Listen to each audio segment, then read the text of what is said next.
This is St. Louis Cardinals baseball on the banks of the Mississippi and back home. It kicks off a 7-game homestand. And tonight, the first of 4, the Philadelphia Phillies and the St. Louis Cardinals. Jim Hayes is here. That's the Cardinals Hall of Famer Tim McCarver. I'm Dan McLaughlin, and welcome to Cardinals baseball, right past the quarterway point of the season after tonight, Tim. And what have we learned about this Cardinals team? To me, it's fascinating. The Cardinals have played the first quarter of the season like a team contending playing the fourth quarter of the season. Now, there are drawbacks to that. You're going to end up with a tired bullpen, perhaps faster than you want to, but so far that's what we've seen from the first 40 games. That's a look at your Lowe's whole team together, but Norris has been great in the back end of games, 9 of 9 in save opportunities. The Central Division, a tight race with 4 teams. Pittsburgh, Milwaukee at the top, the Cardinals a game out, and the Chicago Cubs just 2 back. Cincinnati, 11 already out. The new look Phils, they're in town, playing very well. The Phillies and Cardinals. It's the first of 4, and it comes your way tonight on Fox Sports Midwest.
Budweiser.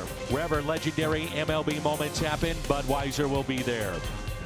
And by Chevrolet, the #1 selling brand in the St. Louis area. Find yours at your Mid-America Chevy dealer. We're in St. Louis. Gorgeous night for baseball. Fighting with the Phils. The first of 4 begins tonight. The Philadelphia Phillies. The St. Louis Cardinals. Baseball back at Busch. Does it get any better? First pitch comes your way next.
And along with Tim McCarver, I'm Dan McLaughlin. Jim Hayes is here as well.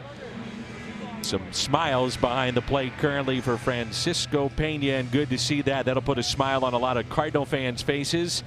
Yadier Molina in uniform and in the dugout. Good to see him back. Well, I'll say, by the way, Carson Kelly on the disabled list.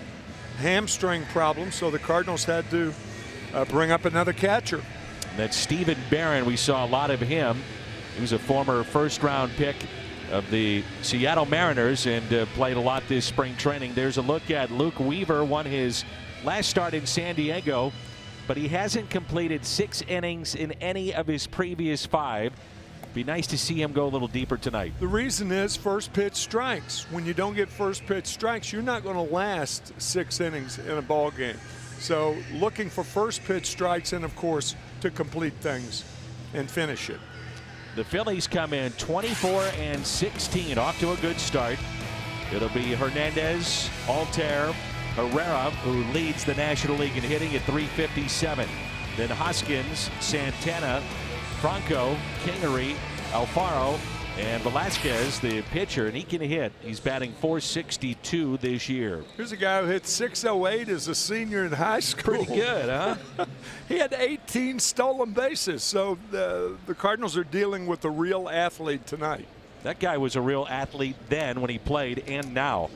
I'm not sure there's a player in the league in better shape than the manager of the Phillies, and that's Gabe Kapler. Gabe Kapler. He has always treated his body very, very well. Played parts of 12 years in the major leagues. An unusual style of managing, maybe the best way to put it. A lot of analytics, sabermetrics to his decision making. The first pitch is a strike, and we are underway. The switch hitting Cesar Hernandez, the second baseman. Guy's a good player right here. Switch hitter, good defender, speed. And he comes in with a 20-game on base streak. And during those 20 games, he's hitting .359, 14 runs scored. Good numbers against Weaver, 3 for 3, home run and a double. And the 0-2 pitch. Ramon De Jesus is the home plate umpire, and I don't recall his name on the normal transition of the umpires to the various major league cities. Could be a vacation ump. He's calling the balls and strikes. David Rackley at first, Larry Vanover, the crew chief, at second. Hunter Wintelstad is down at third.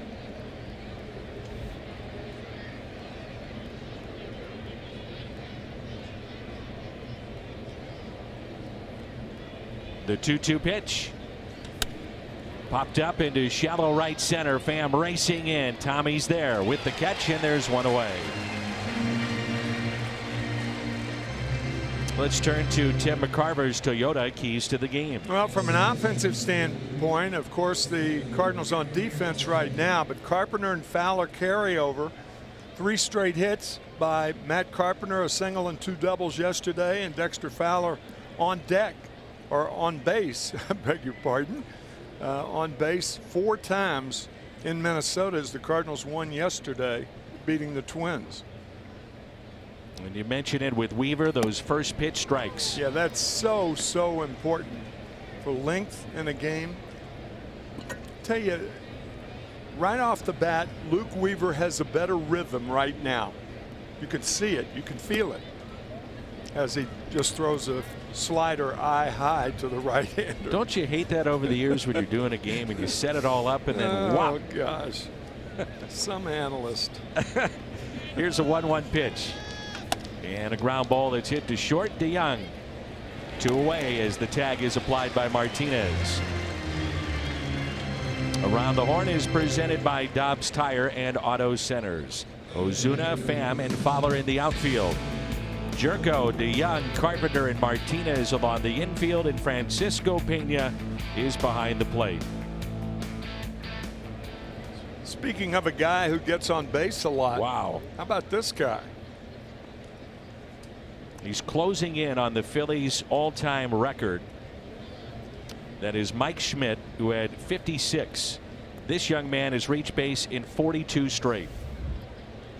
All-time record set in 1949 by Ted Williams.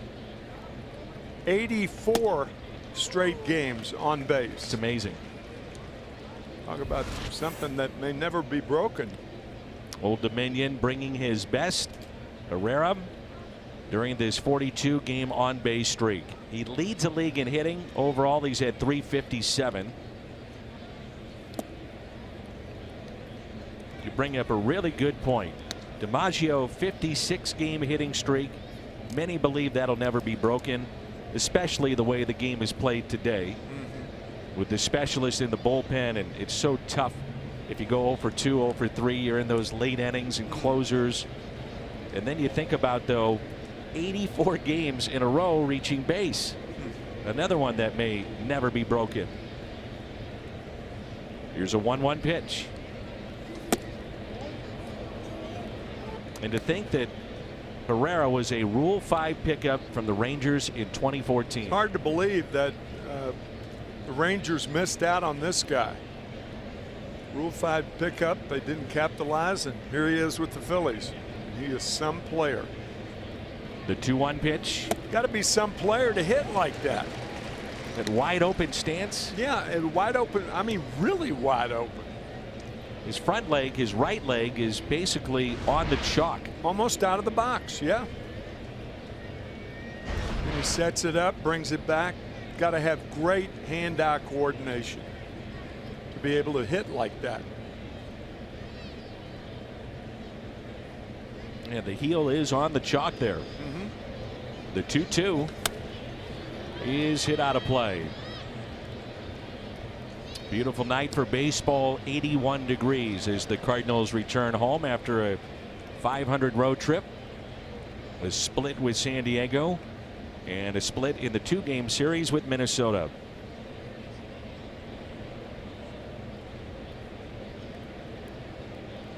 Generally speaking, a guy with a wide open stance, you don't want to come inside to. But this would be, in my opinion, a good time to do it. And they do. Why do you say that? I don't know. You know why I said it? Because there are just whims and fancies from a catcher's standpoint that you see a guy and up to that time he hadn't come inside, and I just thought it might be a time to pop him inside. Boy, we're off to a great start. Well, the danger, no, I mean, I'm just kind of messing around, but the danger to that is a guy with an open stance, you're feeding into that funnel where a pull hitter, and he's got to be with that type stance, can turn on a pitch like that. Now back outside. That's what pitching's all about. Inside, outside, change speeds, work quickly. 7-pitch at bat currently for Herrera. 2-2 the count. He had over 40 doubles last year. First to do that since Jason Worth of the Phillies in 2010. They have been waiting for him to take the next step, and obviously they feel he's done that.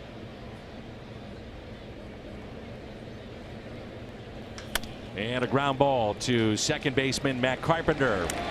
Luke Weaver, good start. 1, 2, 3, go the Phillies. We'll talk about pitching inside during the commercial break. Why do you do it? I don't know. Had a feeling. The top of the lineup coming up for St. Louis.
A terrific start to his 2018 season. The lineup is presented by Buick. Bam, Martinez batting second, and then DeYoung. He moves up to the third spot. Ozuna cleanup, and then Dexter Fowler. Jed Jerko, second game in a row for Carpenter, hitting seventh. Francisco Pena and Luke Weaver. Vince Velasquez, he had a shaky 2 innings in his last start. That was Thursday, but then he struck out 12 over 6 innings. And he's won his last 2 games. To give you an idea of this guy's potential, and you hear that term in baseball all the time, a lot of sports will blow you over with something, and it's this. Last year he struck out 10 in 4 innings. 2 years ago he struck out 16 Padres in a game, third most ever by a Philly starter. That's how good he can be. Pham hits it up the middle to his left. Kingery, nice play. That's a good play. That ball was flagged by Velasquez, and Kingery following up on it. Sometimes that's a disappointment to a middle infielder. The ball changes directions, but not this one. Good play. Phillies are really high on their shortstop. They think he's a good one. A walk-on at the University of Arizona. It became the Pac-12 Player of the Year. Yeah, as a walk-on. It's a nice story. There's Jose Martinez in the second spot in the lineup. Right-handed batters against Velasquez. They've gotten to him. 8 home runs, .316 average. The lefty's hitting just .167. Something to keep in mind tonight. 1 ball, 1 strike.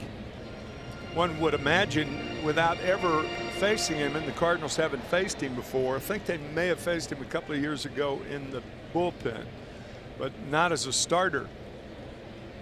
He's got to be doing something to left-handed batters that is fooling them. Change up, turning balls over, things of that nature.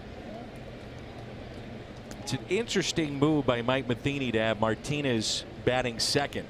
You know, traditionally you think about a guy maybe that can drop a bunt down, but you know, throw that out the window in today's day and age of baseball. On the other hand, next to Pham, Martinez their best offensive threat. No doubt. So you're backing him up. Pham Bam hitting first and Martinez second. 3-1 the count.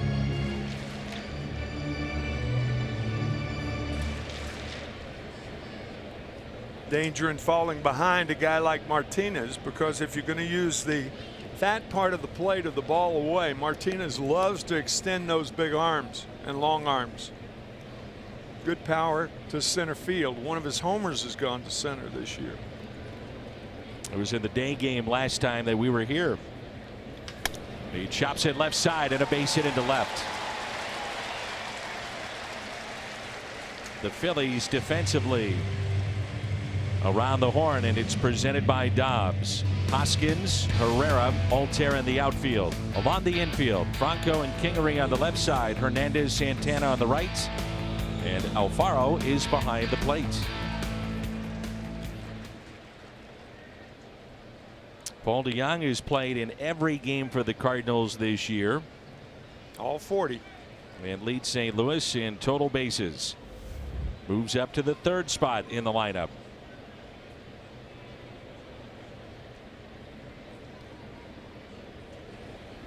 The Phillies come in a team that's hot. They've won 6 of 7, and their pitching has set the tone.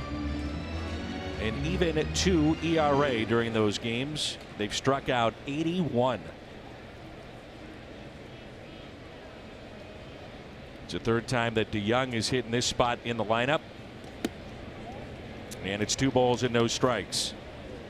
Martinez ahead, 3-1, single to left. Now it's 2 balls and no strikes to DeJong. It's how major league hitters make a pretty good living.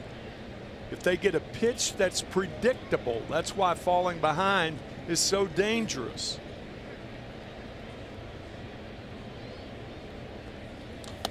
Swinging on 2-0 and out of play. I was thinking when you were talking about Kingery and Martinez was at the plate, how baseball, as opposed to the other sports, can be a late bloomer in terms of individuals coming of age. Kingery, a walk-on. Martinez, so many years in the minor leagues. A guy like Paul DeJong that was a college catcher and now a major league shortstop.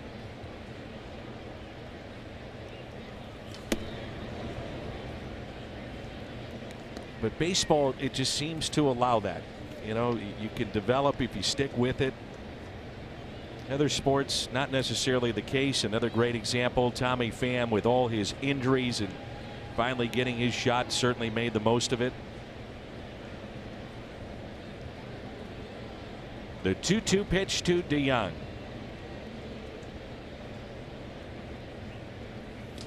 And he struck him out. From 2-0 to a strikeout. Now that 2-1 pitch, you go back, hitters go back through their at bats and the pitches, and that 2-0 pitch was too high. The 2-2 pitch is too high. But the 2-1 pitch really set the tone. So instead of 3-1, or instead of 2-2, it could have been 3-1, and that is so important. Talk about that. Pitch counts. That's why it's important for pitchers to stay ahead. or important for hitters to get ahead in the count. Mano a mano. There's Marcell Ozuna. Been looking forward to watching the weekend to see how the Phillies approach Ozuna. They know him well. His time in the National League East with Miami. Sure. They pitch him any differently than some of the teams we've seen early on. He is hitless. Interesting point, Danny. Yeah. Hitless in his last 11.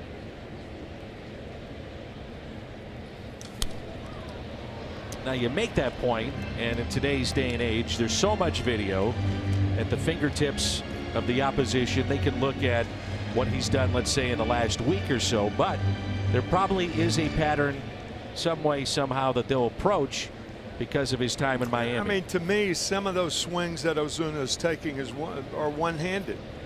I think that right shoulder that hampers his throwing hampers his hitting too.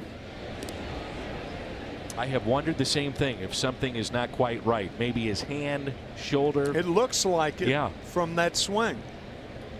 But in talking with people around the club, they'll tell you, no, 100%. Well, if that's the case, why doesn't he throw the ball better? That would be my thinking on that. It's a ground ball and a flip to second, and the Cardinals strand a runner. We played one. It's game 1 of 4 against the Phils. No score.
Movement with the Cardinals roster. More on that. Let's check in with Jim. Yeah, Carson Kelly goes on the 10-day DL with a hamstring issue. The Cardinals also purchased a contract of Stephen Barron from AAA to make room on the 40-man roster. The Cards move Adam Wainwright to the 60-day DL. John Mozeliak telling me being placed on the 60-day, it's clearly hitting the pause button. Mozeliak says Waino's elbow has already been tested, but he says those tests are inconclusive, saying when you look at the results, there's no smoking gun.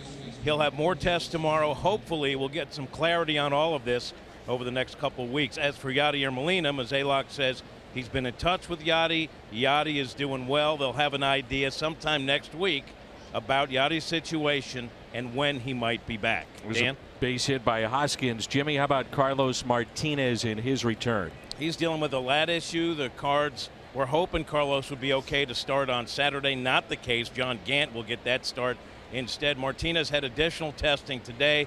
Mozeliak told me they won't get those results back until later tonight, possibly tomorrow. Mo told me they opted for additional testing, as he put it. We just wanted a little more clarity before moving Carlos forward. Dan? All right, early in a season, need to be careful with your -- 1, I would assume. So, for testing and hopefully good results. There's Carlos Santana, spent 8 years with the Cleveland Indians and signed as a free agent, a 3-year deal with the Phillies. He has homered in 5 of his last 10 games, and in those 10 games driven in 16. So you're seeing a hot man at the plate right now. Tremendous power, 176 home runs so far in his career, 174 of those with Cleveland. The 2-0 pitch and a strike. Good changeup and a fastball count. Second innings, for whatever reason, this year have been problematic for Luke Weaver. His ERA in the second inning is over 11. It's weird. It's odd. I mean, good first inning. You think you got the momentum, good feel. Yep. And that's it out of play, 2-2. Kia drive to success. Luke Weaver, ERA in the second inning above 11. All others a respectable 3.34.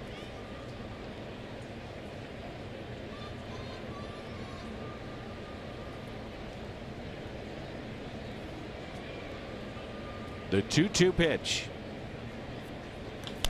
And a ground ball. Martinez to second, back to first, and a double play. That is the first double play on the ground turned behind Luke Weaver this year.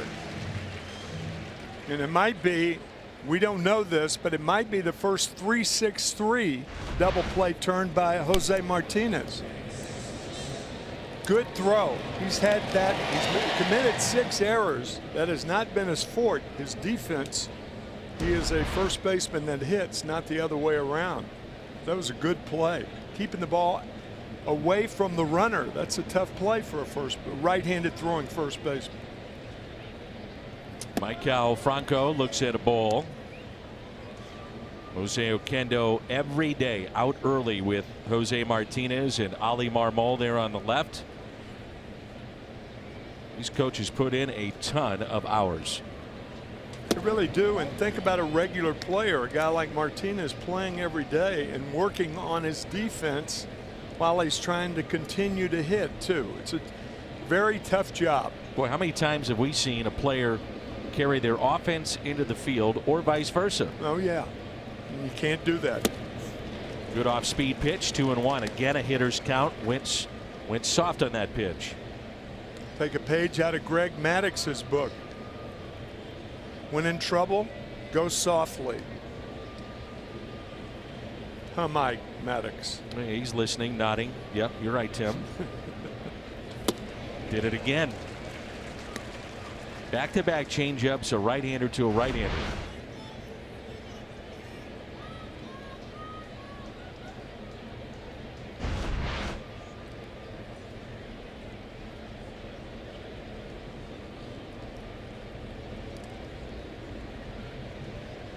Two and two the count.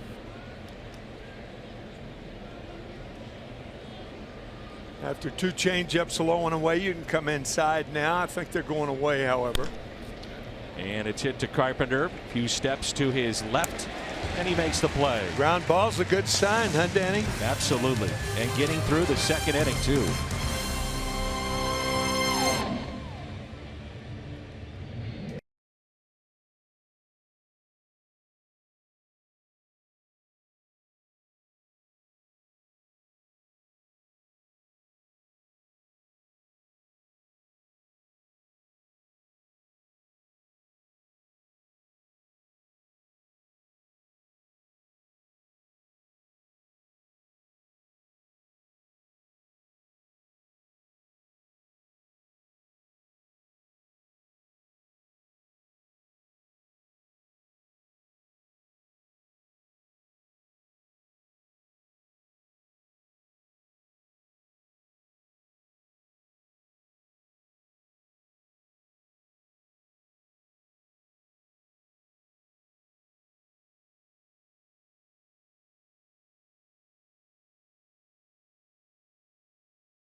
You can stream games live on your mobile device. Download the Fox Sports Go app.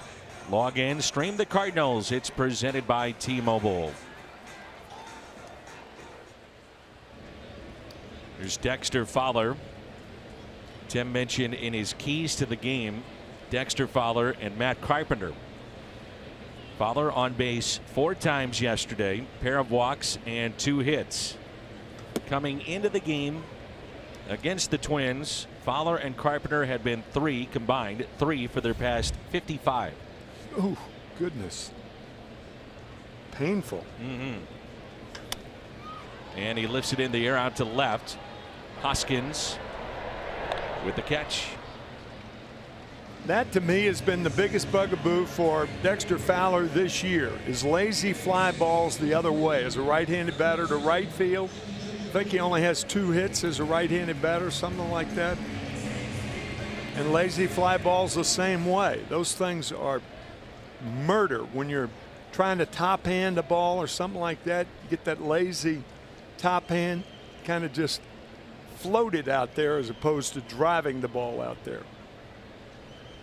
And now Jerko, first time his average has been below 300. It's at 298.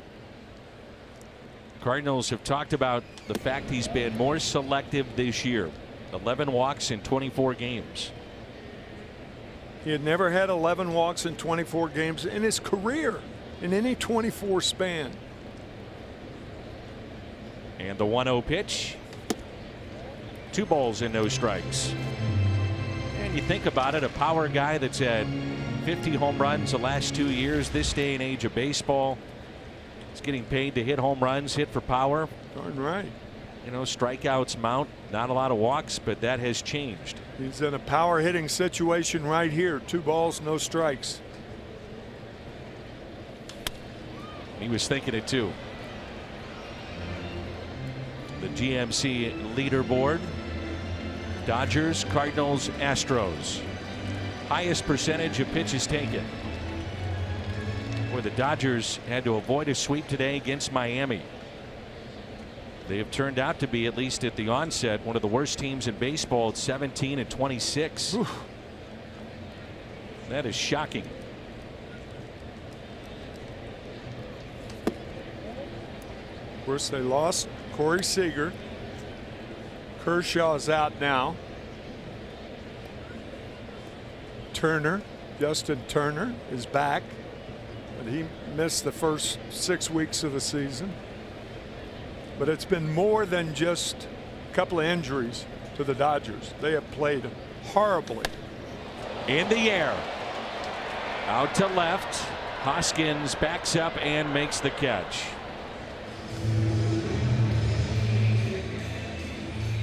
Brings in Matt Carpenter, who snapped his 0 for 24 yesterday with his first 3-hit game. Only his second multi-hit game of the year.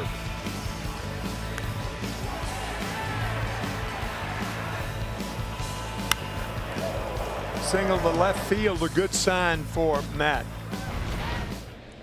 There aren't too many times where you see Matt Carpenter line a ball to left field. He can overpower a ball to left field. Fly ball.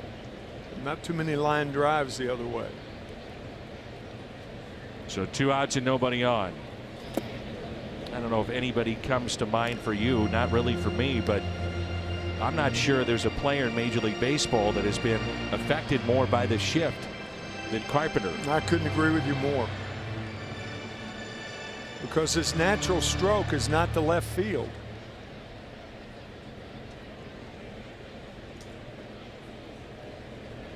Here's a 1-0. It was the first 3-hit game since July 18th of last year, so a span of 94 games. And in that time period, he's hit 198. And that's when we saw teams really exaggerate the shift about midway through a season ago. No question it gets in the minds of certain hitters. Matter of fact, it's an odd defense when you look at the outfield for the Phillies, because Odubel Herrera is over into left center. So the gap is more toward right center, as you can see from second base. Right fielder Aaron Altair is straight away and right. With the hits by direction, a total of 19, only 3 going to left field. A ball and 2 strikes on Carpenter. He's at second base tonight. Mike Matheny telling us with Carpenter, and you kind of touched upon it, that you have the shift, and then physically at the plate he's trying to combat it, and sometimes with that, bad habits, and then it just spirals and things not going the right way. That's an interesting point and well explained too by Mike Matheny, and well retained to my partner Dan McLaughlin. I just spew it, you know, whatever, if it makes sense. That made a lot of sense. Did. Here's a 1-2, spoiled by Carpenter. What I've noticed here in the last, I'd say 8 to 10 at bats, it looks to me a conscious effort, not to say that that pitch was a good example because it's a 2-strike pitch, he's just fouling away, but to me he's made a conscious effort to try to take the ball the other way. The swing is a little bit different.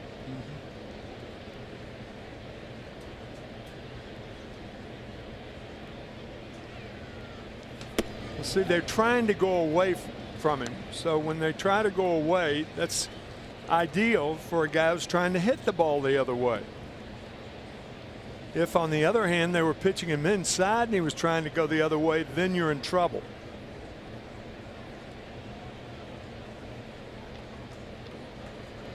The 2-2 missed on the inside corner.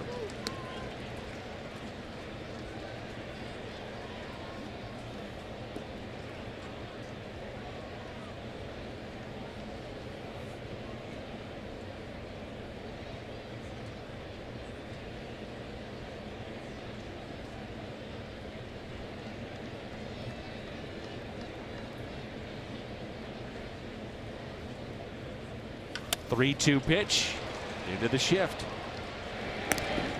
Boy, it's got to be frustrating there.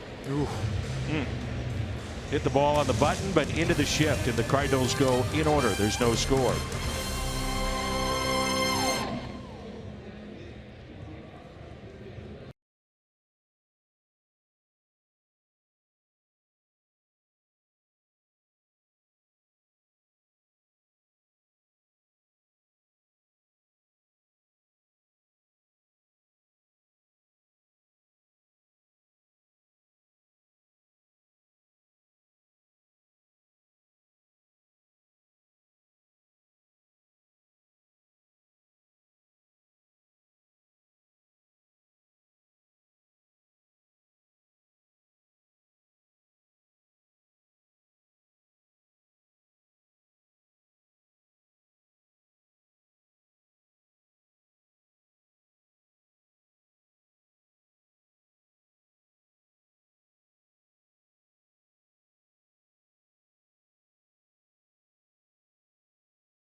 Cancer Center, national leaders in cancer.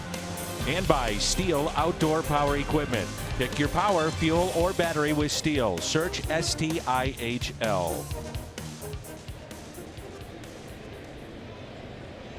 In St. Louis, along with Tim McCarver, I'm Dan McLaughlin. Jim Hayes with us as well.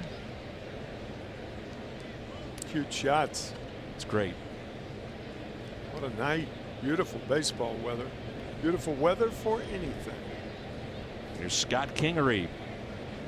Last time that you were here, it was a Sunday against Arizona, if memory serves correct. Oh, we were cool. just a bit chilly. Gosh. The red scarf of Tim McCarver has been left in Florida. No need to bring it out now. Until last part of December of this year. How about let's be really positive. Maybe the last part of October and a chilly night in the World Series here. You're throwing out a first pitch. Nothing wrong with that. We'll be celebrating the 1968 National League Championship Club all weekend long, and many of your friends and former teammates will be here. Can't wait to see everybody tomorrow, including Bob Gibson, Steve Carlton, Ray Washburn, Dick Schofield, who is the grandfather of Jason Worth. That's right. The ex-left fielder, former Philly, ex-left fielder of the Washington Nationals. He signed with somebody, and I want to say maybe it was the Mariners, a minor league deal. Have. I missed it. I don't know. Here's a 2-2 pitch to Kingery. Hit left side, gloved by Jerko. That's the first out here in the top of the third. MLB at bat, your #1 Cardinals app. Customize your experience to catch every moment this season. Get Cardinals home screen icons and features such as the MLB.TV game of the day, pitch tracking, in-game highlights, and much more. Download MLB at bat today.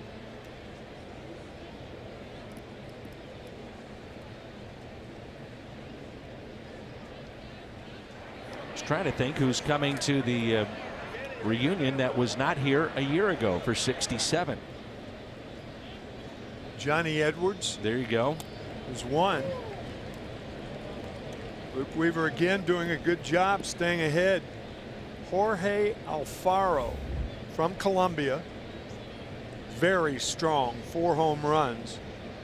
His strength primarily shows up with his arm. A lot of people are talking about is as good an arm as Wilson Contreras of the Cubs. That's saying something. Well, you talked about first pitch strikes being a key, and so far 6 of 8 from Luke Weaver. Alfaro was acquired in the Cole Hamels deal with Texas.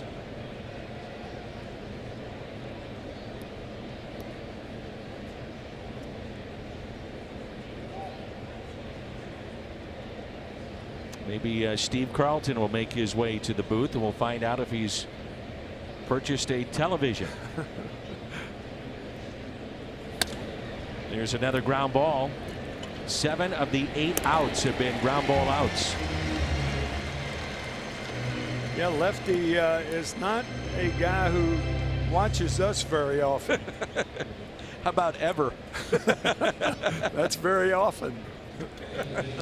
He said he's told me since then that he will, as you see, the great Mike Shannon, who's been working the radio side for KMOX since 1970, is Mike. Steve Carlton, we had him on the last time, and you asked him that story knowing his answer. Oh, yeah. You watch as much? No, Dan, I haven't owned a TV for nearly 30 years. All right, next pitch a ball. He's telling the truth, too. I would love to get Bob Gibson in the booth. And it's a 50th anniversary of 1.12. What a year. You say 1.12, people know that's Gibby. It's sharply to third off the bat of Velasquez. Tough hop, good play. 11 pitch inning for Luke Weaver.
No matter where you serve or when you served, we stand ready to serve all military families. The Phillies are in town for the first of 4. There's no score. Bottom of the 3rd here in St. Louis.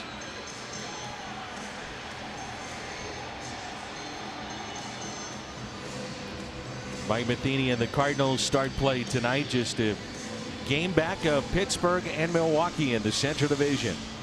Could be a fun summer with 4 teams that, I think Pittsburgh's the big surprise, but 4 teams that have a chance to do some damage here in the Central Division. Head to head, the Cardinals 15-5 since the start of 2015 against the Phils, but this is not the same Phillies team. Yeah, a lot of people poking fun at the National League Central over the last several years, but boy, it is strong this year.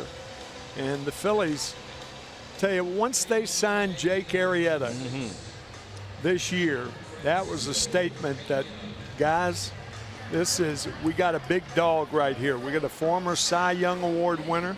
Hadn't had one of those since Steve Carlton, I believe, back in 1983 was his last Cy Young Award. Here's Francisco Pena. Since Molina has been out, Pena and Kelly have had the catching duties, and they're combined 5 for 35. Cardinals not only missing what Molina means behind the plate, they miss his bat. Oh, yeah. Miss him on both sides of the ball. By the way, that Jake Arrieta, with whom we were talking, pitching tomorrow night. He is starting for the Phils. Out to center and a base hit. Boy, Herrera playing very deep in center I was thinking field. the same thing. I mean, a ball that carried that much, you can't catch it in the air. We talked about the good things with Odubel Herrera, who is laughing right now, but I mean, this ball has too much hang time for it to drop, I think. And you think the same thing. I do. Especially knowing Pena. I mean, he was playing in East St. Louis then. Yeah, you don't need to be playing that deep with him. He'll take it, though. Leadoff base hit. You bet. Here's Luke Weaver, 2 sacrifices this year.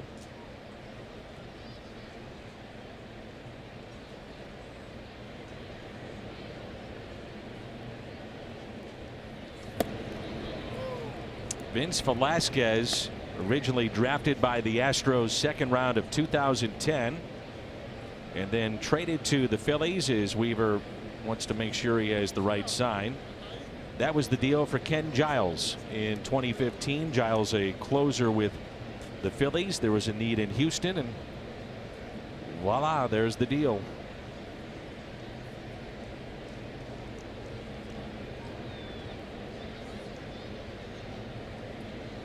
Here's the 0-1 pitch to Weaver.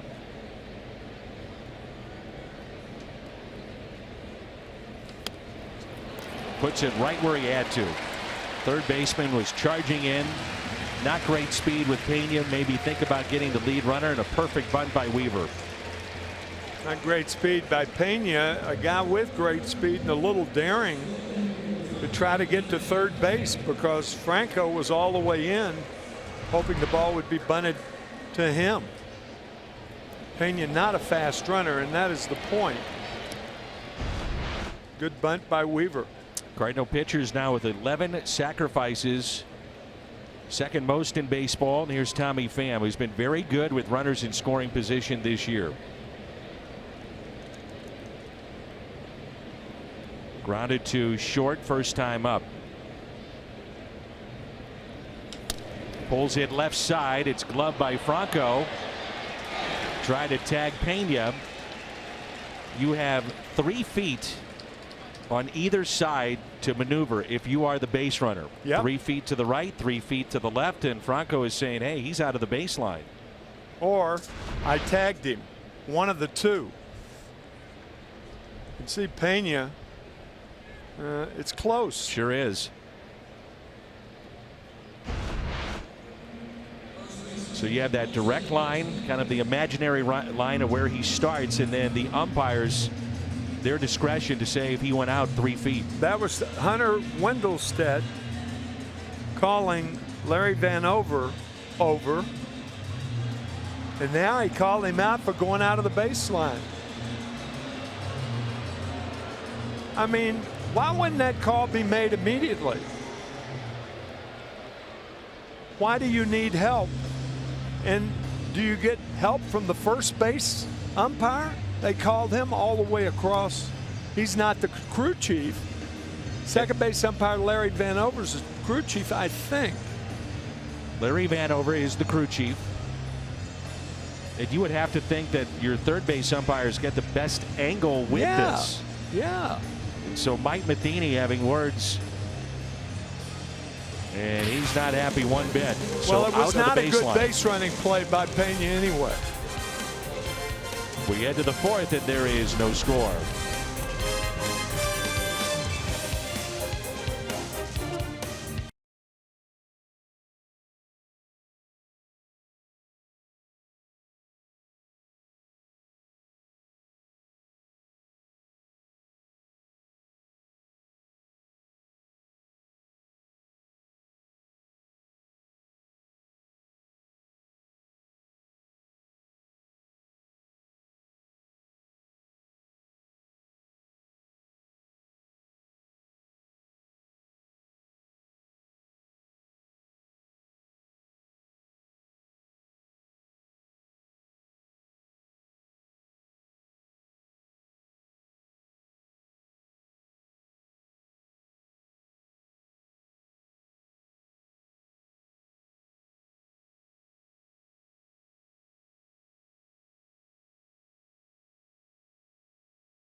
And more of golf's greatest players will be in St. Louis. It's less than 100 days. Tickets for Monday's opening day through Thursday's opening round still available, but going fast. And that's at PGAchampionship.com at historic Belle Reve Country Club. There's a look at Alex Reyes. And with more on Alex, let's check in with Jim. Alex will continue his minor league rehab on Saturday at Springfield. It'll be his third rehab outing so far over stops at Palm Beach and Peoria. Reyes has thrown 8 1/3 innings, allowed no earned runs, and struck out 18. Reyes comes back to St. Louis between rehab starts. He told me today, I feel like all my stuff is working. It's about building my pitch count. And Dan, Alex is eligible to come off the 60-day DL on May 28th, but he's not looking too far ahead. He told me it's been forever since I was on the mound, so wherever it is that I get to pitch, I'm excited just to get the ball. All right, Jimmy, thank you. My partner said, boy, Alex slimmed down. Gosh, can't believe it. Yeah, he's really gotten in good shape. He dropped probably 20-25 pounds going into spring training. I would think at least. We noticed it at the winter warm-up, how slimmed down he had gotten. Be exciting to see when he comes back. The top of the lineup here in the fourth inning for the Phils. Yeah, 3 straight changeups from Luke Weaver. Now's a good time to pop him inside. After seeing all those slow pitches, give him your best fastball. I don't want to ask why. I'm ready for you this time.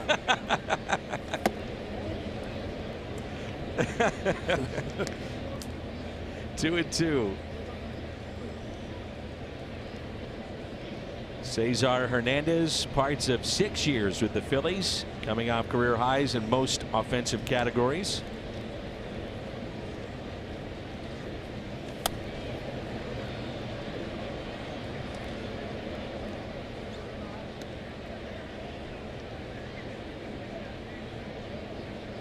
Phillies have 3 guys in their lineup, the most pitches per plate appearance in Major League Baseball. Well, that's how you get to a bullpen. 1, 2, 4. That's right. And here it is, a 3-2 count.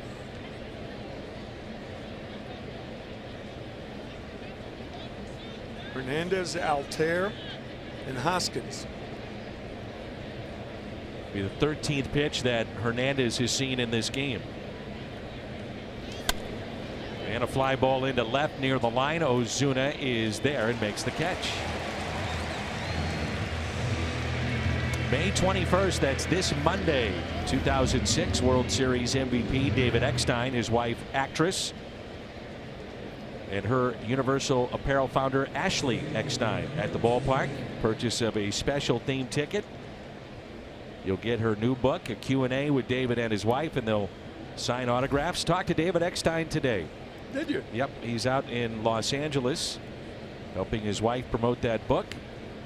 And he himself has got a book basically written. And he worked with a Cardinal minor leaguer at the time, and I can't remember his name. Never made it to the big leagues, but David was telling me he's worked on a book and eventually he will publish it. What a story he was too. Shallow right, and Carpenter is there for the catch. But David lives in Central Florida and still gets in uniform at the local high school to work with young kids. He said, it's in my DNA. It's in my blood. I love the game of baseball.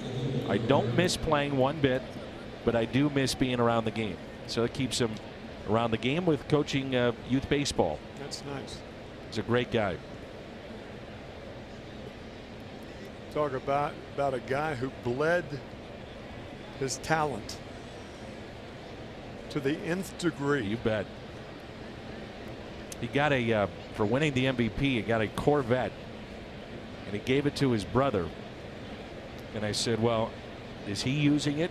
He said, no. And I said, all right, why don't you use it? He said, it scares me. But he said it's cost him more money to have that Corvette and get it tuned up every year to make sure it runs than it is to actually run it daily. So he's driving it now. Occasionally. Huh. Occasionally. Yeah, he's not the Corvette type, I wouldn't. No. Not flashy.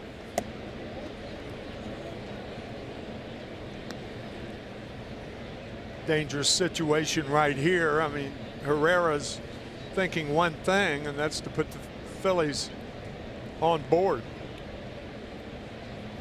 2 balls and no strikes. Good time for a changeup right here in a fastball situation. And there it was. Yep. Now, once you've established the breaking ball or changeup and you're behind in the count, now you've reestablished the fastball. So it's a good time to pop the fastball outside, inside, either way. The 2-1 pitch. 3-1. Saw that shot of Alex Reyes. We know he's coming, and that's why I start like tonight and the subsequent starts after this evening every 5 days leading to the end of May. Pretty important here for Luke Weaver.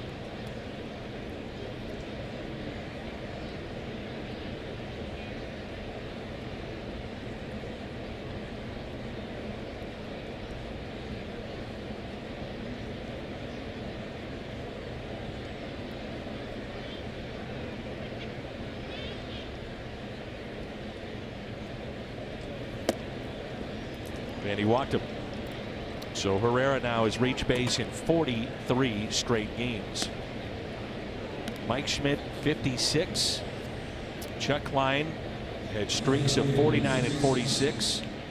Bobby Abreu had a 48 game on base streak. Pretty impressive.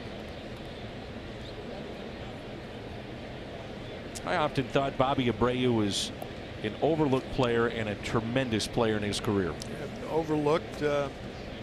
Kind of the first word that comes to mind when you think of Abreu. Good player. And now Reese Hoskins. He singled to left first time up. Tim, here's a guy at the plate that debuted August 10th of last year. August 10th, and still was in the top 4 the voting for Rookie of the Year in the National League. Bellinger, DeYoung, then Bell and Hoskins. 50 games, 18 home runs. If you combine his minor league numbers, what he did in the major leagues combined last year, he drove in 139. 5th round pick in 2014. And they think they have a keeper in left field. He's already one of the leaders on this ball club at such a young and tender age. Not even his second full year, his first full year in the majors. Had him out in front, and it's popped up. That's that brain cramp of Herrera at first base. He didn't know there were 2 outs, and he can do that with the best of them.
Because of his innocence, and sometimes that innocence can be very costly, like forgetting how many outs there were. There were 2 there. Let's see. Oh, now I better run. He's a delightful young man, a lot of fun, and now he's that was a fun exchange right there. You could almost see the coach telling him, you got to run there, 2 outs, 3 outs in an inning. You know, remember that now. Now, if you're a coach and you talk to Herrera, you can laugh about it because he leads the league in hitting. That's right. If he's hitting 190 and not playing well, there's a little different story. That's also right. Yeah. So you take a little good and a little bad, and you got Herrera. Yeah. Here's Martinez, single to left, first time up. He taps it foul.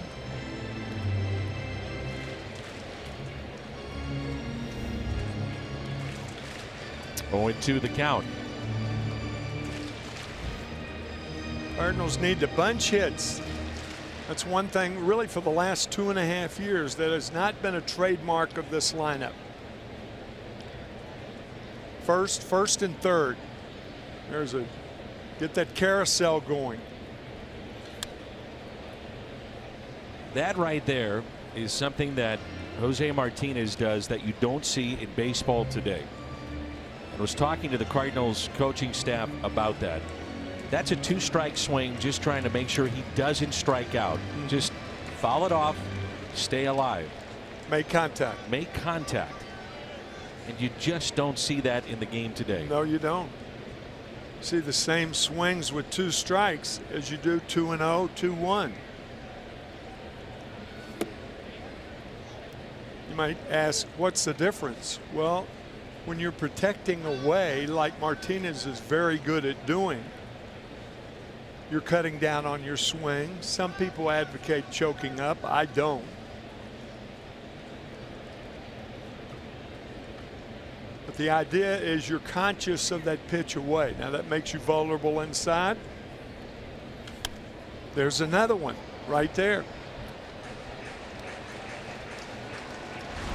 You can't protect away and then not be vulnerable inside. You can see with Jose, that opens up everything on the inside part. But no hitter can protect both sides of the plate. But the good 2-strike hitter always protects the outside pitch. Stays away. 2-2. That was nasty. Pretty good eye. Martinez with 14 2-strike hits, and that's second to Marcell Ozuna. 2-2 the count. Ozuna with 20.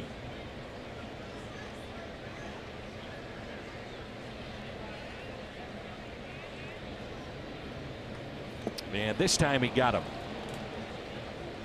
So strikeout of Jose Martinez. Number 2 for Velasquez. Missouri lot of box tracks. Well, Tim, I'm going to try to prove my point here. All right. You All ready? right. The value of cutting down on strikeouts. The Pirates and Braves are 1 and 2 in the National League in runs. They also rank 1 and 2 for fewest strikeouts. Put the ball in play. Those are 2 examples right there. It's backhanded by Franco. Gets up, shows off the arm, but not in time. And a base hit for Paul DeYoung. Good play, but DeYoung smelling base hit. Turned on the afterburner.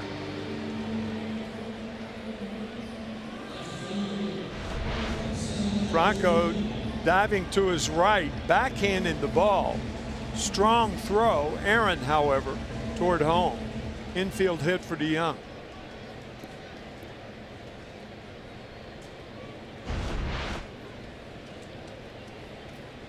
It saves an extra base hit with that backhanded stop, and here's Marcell Ozuna. Grounded into a fielder's choice his first time up.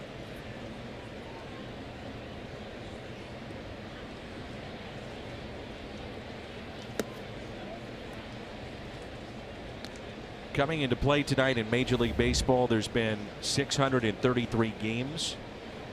And in those games, in terms of at least one of the 2 teams striking out 10 or more times, it's happened in 61% of the games this year.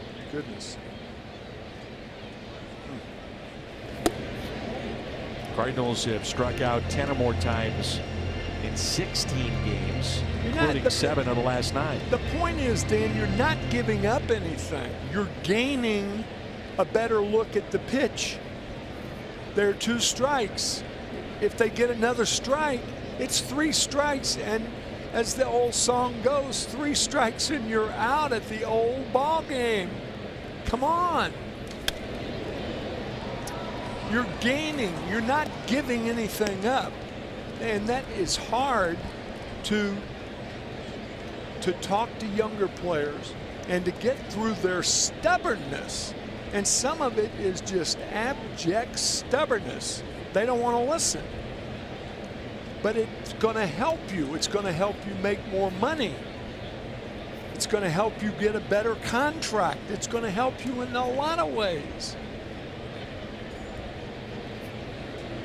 The 2-1 pitch to Ozuna.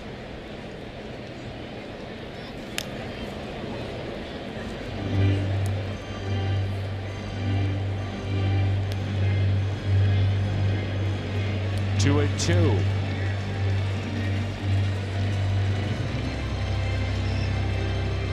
See, if Marcell Ozuna is a good 2-strike hitter, and he's a pretty good 2-strike hitter, normally if he's a guy who protects away, you cheat in if you're an outfielder, because he's taken away some of his power and you have to respect that. League average with 2 strikes, 172. Ozuna 230. The 2-2 pitch to Marcell.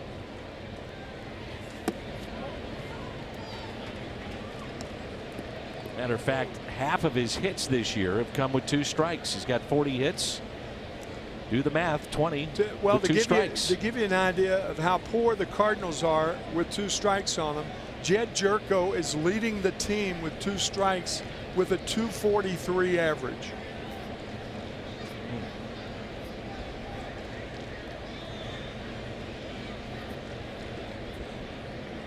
3-2. DeYoung, the runner at first base. Not running, and a strikeout. Chased the ball, 2 strikeouts in the inning, 3 in the game. This ball had to be 9 inches outside. Ozuna goes for it. He's 0 for 2 tonight. Cardinals have to get Ozuna going. You got so many guys in the lineup. You've got Fowler, Carpenter. Talked about their 5 hits yesterday between them. You've got Colton Wong. Wong is 0 for his last 21, so he sits tonight. And now Fowler. Strike 1. AARP take on today.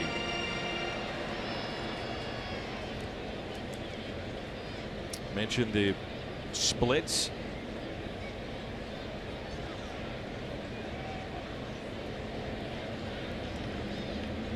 Outfield very deep for Dexter Fowler in an 0-1 pitch. And instead a check on DeYoung.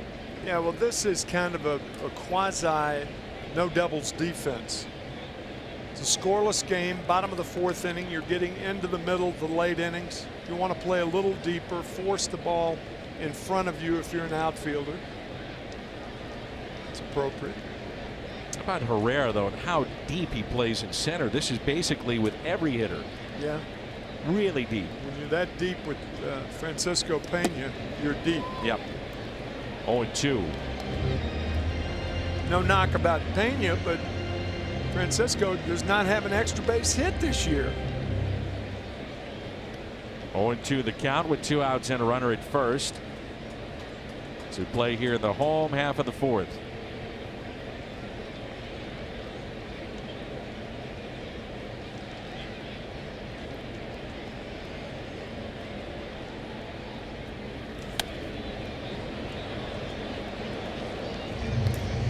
Velasquez was asked about his health after his last start. He said it's the healthiest he's been in 5 years. He had surgery for thoracic outlet syndrome, but it wasn't the surgery that some pitchers have in which a rib is actually removed to alleviate the pressure in their shoulder and their neck. But he did say it did help, and it's the healthiest he has felt in 5 years. Chris Carpenter had that type of surgery, cost him the end of his career. And a lot of pitchers, people point to, let's say, a Matt Harvey that's had it. They come back, and yes, they're able to compete, but maybe not get to the level that they once were. Velocity drops a tick or 2. The sharpness on a breaking ball not quite there. Obviously a very invasive procedure. Take out a rib to alleviate pressure, but it keeps them in the game.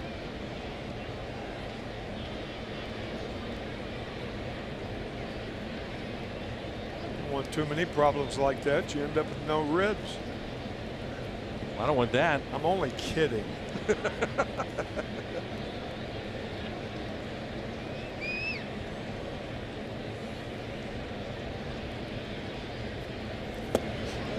Two and 2.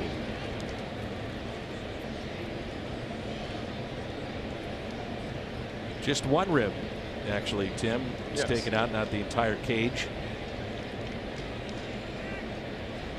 Be a little difficult to continue in the game of life. Strikeout of Fowler. He strikes out the side. The 4th of the night, and we head to inning number 5.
Well, that Justin Verlander, 1.05 ERA. He is. So, I mean, you've got to start thinking about him in terms of the Hall of Fame, don't you? I would agree. I think Max Scherzer's in that conversation too. Absolutely. Max off to another good start this year. St. Louisan, Missouri fanatic. Played down in Columbia, University of Missouri. He's put it all together in the major leagues. There's a high fly ball lifted into center. Fan will watch it go. Long home run. Carlos Santana. He's now homered in 6 of his last 11 games, and that's number 8.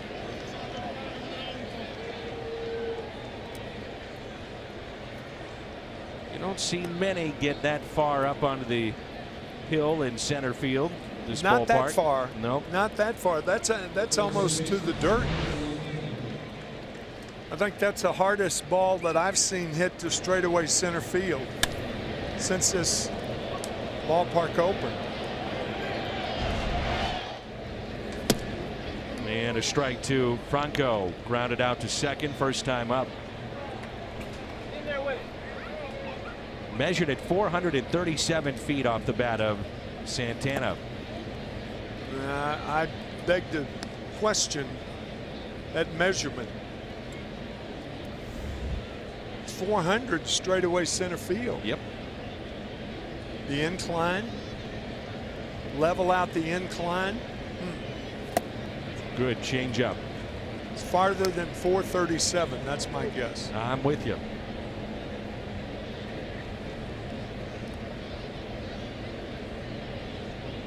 Ball was crushed. Oof.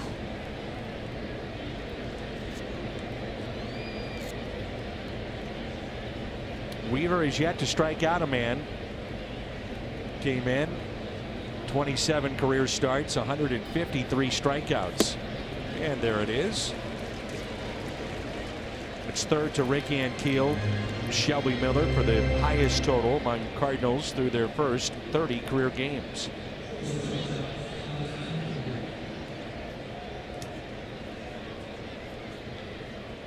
Here's Scott Kingery. He was voted as the best player a season ago in the Phillies minor league system. A second round pick in 2015. They have got some talent. Yes, they do. Some lean years after great years in the late, I don't know, 2006 and beyond till about 2011. Came to a screeching halt against the Cardinals in postseason play. Yeah, they won 5 straight divisions. Right. As far as Kingery, he is homegrown and they love this young man. They gave him a $24 million bonus before he ever saw a major league pitch. And no team has ever done that. It's very similar. Not the same because he had never played the big leagues, but very similar to what the Cardinals have done with Paul DeYoung at short. Right, but the Cardinals, of course, had a half season with all those home runs last year. His debut was May 28th of last year. Right. DeYoung. Right. And the 1-2 pitch. That home run ended 11 consecutive scoreless innings put up by Luke Weaver.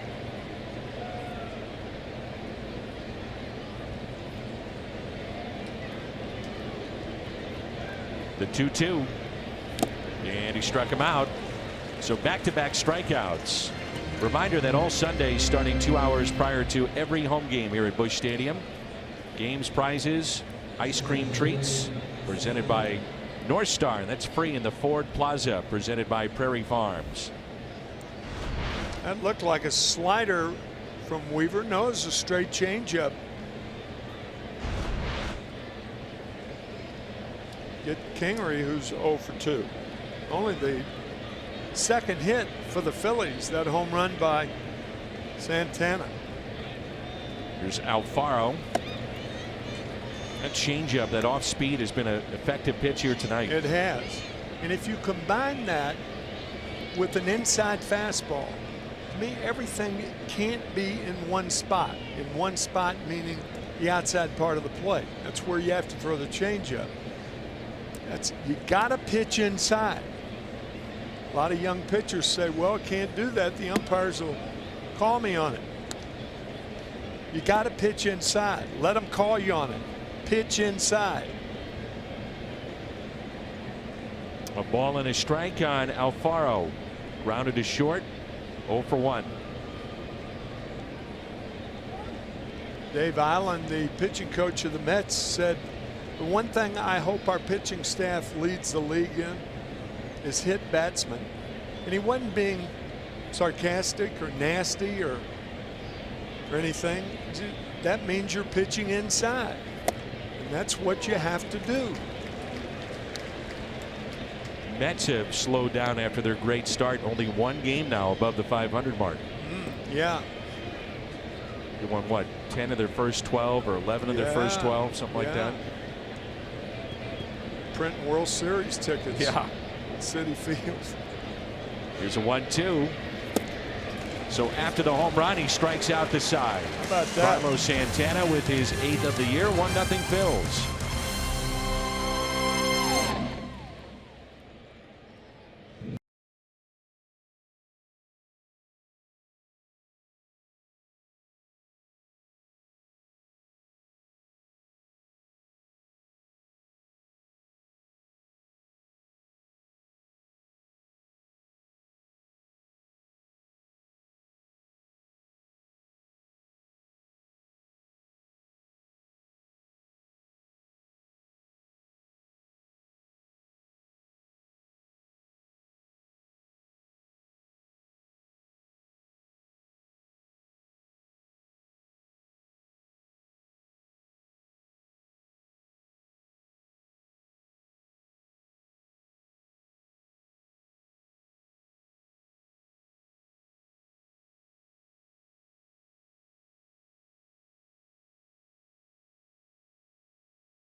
Match live and over 300 hours of coverage.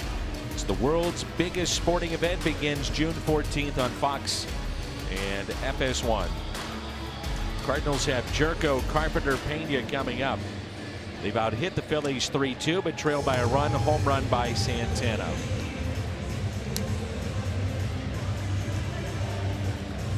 Well, I can't play, but he's teaching. And you know he's picking up little things. Hitter's perspective, maybe what he sees out of Luke Weaver, can go with Francisco Pena on his scouting report.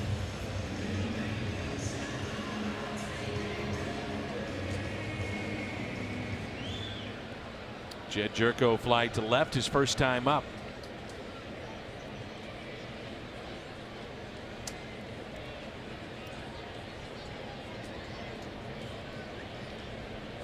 Big gap in left center. He could tie it up with one swing. And the first pitch, a strike. At the early start time at 6:15, but Busch Stadium is filled up. Big crowd.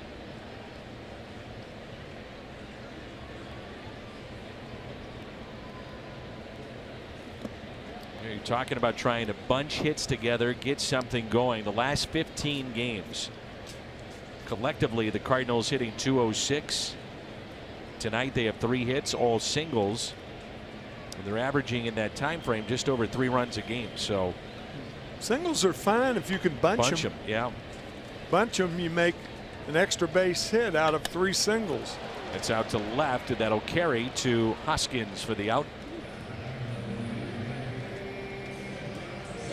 Jerko 0 for 2, and it brings in Carpenter. You think about the Cardinals offense, how many times this year, and it seems like just so few times, have you had first and third and nobody out? Yeah. Or first and third and nobody out. Yesterday was a good example. You kept talking with Al Raboski up in Minnesota about the importance of scoring that run from third with less than 2 outs. No doubt. And Carpenter lifts a fly ball out to Herrera. 2 quick outs.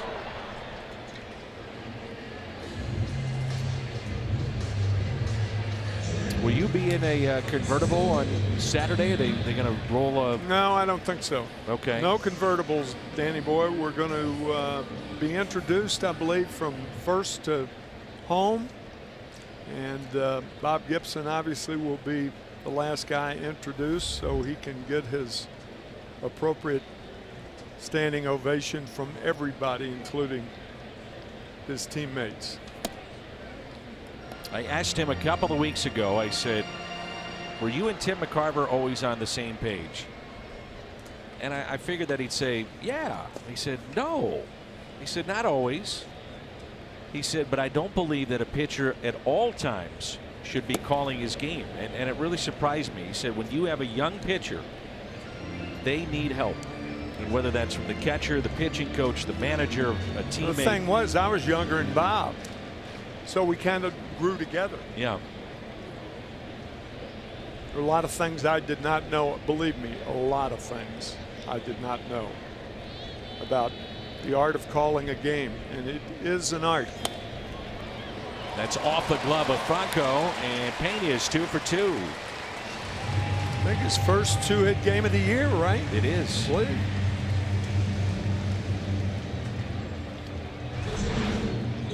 If nothing else, he clears the pitcher. That's the second good play that Franco's made at third base, preventing an extra base hit. The other against Paul DeYoung back at the 4th. And now it's Luke Weaver, sacrifice his first time up. I would imagine that it's about learning the league. It's learning the art of pitching and catching and making mistakes. Sure. From a pitcher's standpoint, from a catcher's standpoint. So 2 outs, runner at first. They'll play behind him. That's Pena. And strike 1 on Weaver. I can't tell you how many times I came in the dugout and said that was a stupid call. That was dumb. I remember one curveball from Steve Carlton and Keith Hernandez in Busch Stadium 2. And I knew the slider, the fastball, something hard was the pitch. And I put down 2 fingers and I could kick myself. He got an RBI single on it against lefty. And it didn't bother lefty at all, but it bothered me.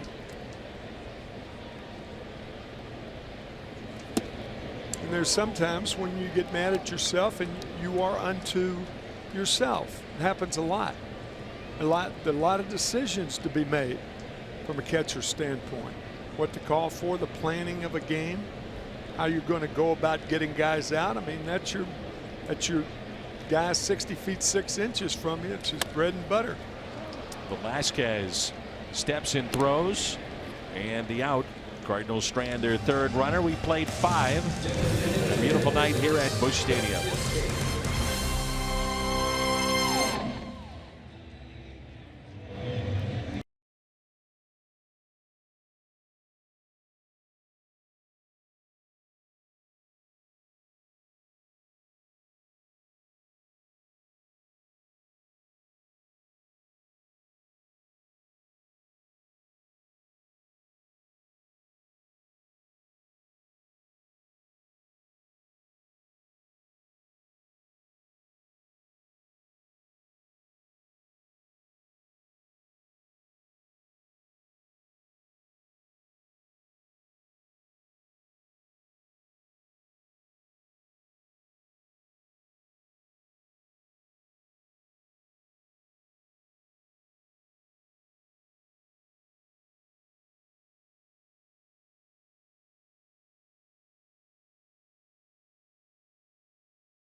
Cardinals and may not be reproduced or retransmitted in any form.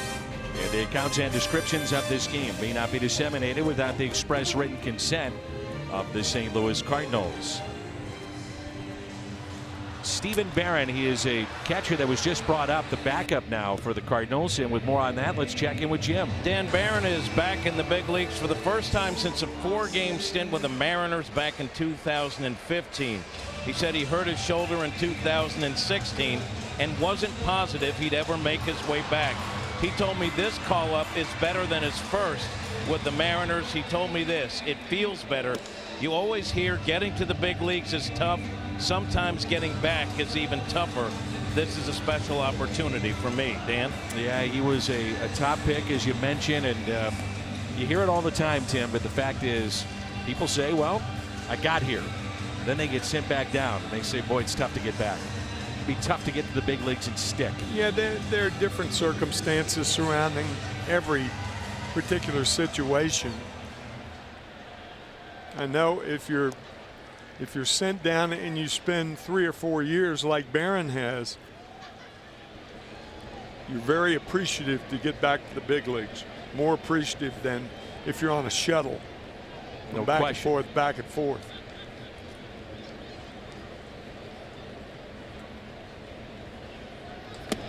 Mentioned that this young man is a good hitter. Career .219 in the big leagues. That was coming into this season, but now with what he's done this year, it's up to .260. And he grounds it to short.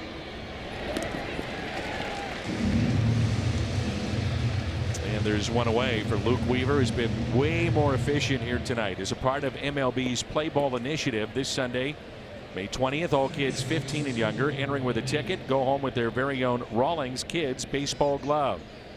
They'll also get a free ticket voucher for a future game, compliments of Ritz, and a ticket to Six Flags. All about the kids this Sunday. Cardinals.com/promotions. Weaver had come into this start averaging just about 19 pitches per inning. And tonight it's at 13, so that's a big improvement. You start thinking about that, that means you're going deeper into games, which has been an issue for him lately. Many more first pitch strikes and early in the count strikes. It's 0-2.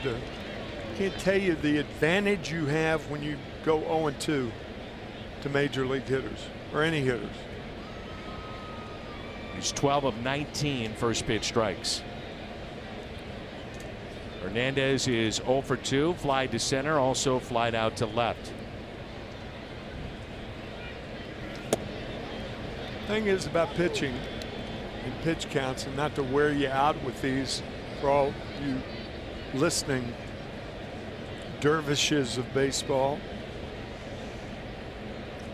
but early counts mean stay away from 2-0, 3-1. Go into the game staying away from that. They don't exist. These are the little tricks of the mind, and Mike Maddux certainly understands all those things. Occasionally a 2-1 count or something like that, but not 2-0, 3-1, where guys can just sit on one particular pitch and hammer it if it's there. And major league hitters can do that. Simply put, hitters counts. Sure. Predictable counts. Right. Where you can predict the pitch you're going to get. Then it becomes batting practice or akin to it. The 2-2 pitch.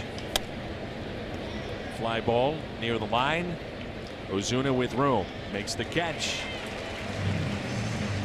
Hernandez 0 for 3, and it brings in Aaron Altair. He is 0 for 2.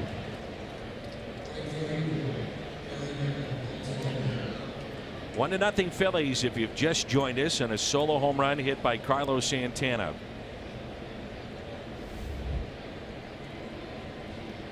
Weaver to me has been more aggressive with first pitch strikes. I thought he got to, and just watching him picking a little bit too much, trying to be maybe too fine. Yes. Haven't seen that all that much tonight.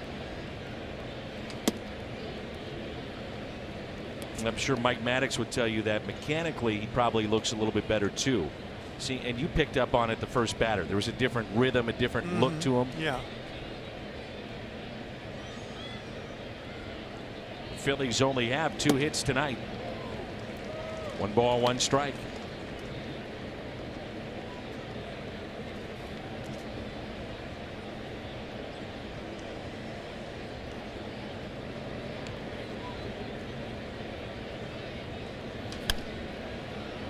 One and 2.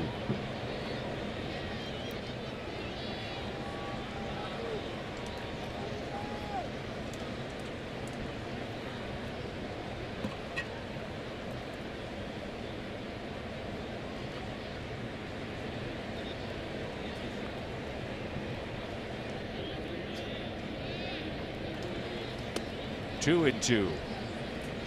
Weaver gave up that home run, then struck out the side. He's retired 5 straight since that long home run to center field. See what Payne wants to do here on the 2-2. Fastball away. And he struck him out. Weaver has allowed just 1 earned run in the last 13 innings. Best stretch of the year for the right-hander of the Cardinals. Strikeout number 4. See if they can't get the offense going.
Monster series against the Phillies a year ago. Highest slugging percentage against the Phils last year. Lucas Duda finished up with Kansas City, then Chris Bryant and Tommy Pham. It was a Saturday night. He himself won that game in extra innings. And Pham tonight is 0 for 2. And he hits it out of play. Opposite field home run. In the ball game yesterday, he's now up to 8 home runs, and that's tied with Paul DeYoung. That's the one thing that has surprised me about Pham Bam this year, and that's his power the other way. He didn't have that last year, that I remember.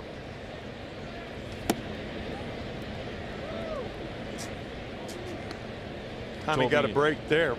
Well, he said his goal is to be 30-30 this year. It's a good goal.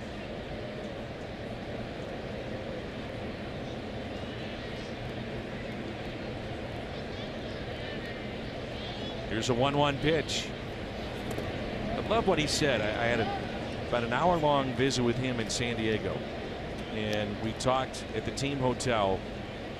And he said All-Star game. He wrote down a bunch of different things back at his home in Las Vegas of goals, personal goals. He said All-Star game, very important to him. 30-30 would be on that list. MVP, he said, is something that he had talked about as well and written down. But he said, you know, Dan, none of that happens unless we win. He said number one is we have to win. and he's become a very good leader on this team. And a lot of his leadership is done between the white lines and how he goes about his business and prepares.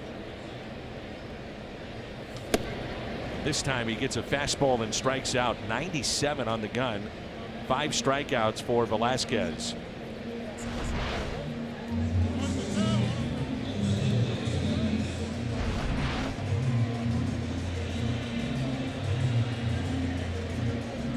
Here's Jose Martinez, 1 for 2. The Cardinals about hit the Phillies 4-2. Velasquez last pitch 97. He's hit 98 on the gun tonight.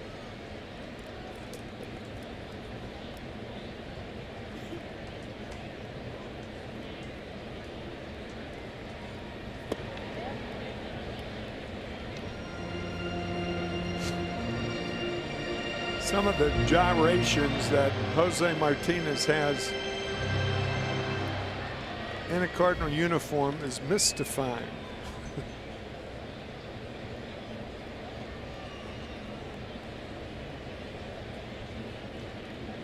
Here's a 1-0. I find it hilarious. That was funny. He went after it thinking, why should I waste my time going after it? I'll let the catcher go after it. Some of those facial. He's always talking. Yeah, always answering himself. Hopping around. Talking to the opposition, if not himself. And he can hit. Here's a 2-0 pitch.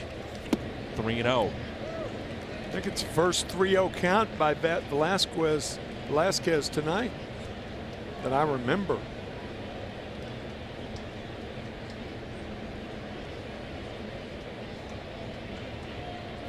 Turn him loose here on 3-0, and he can tie the game up.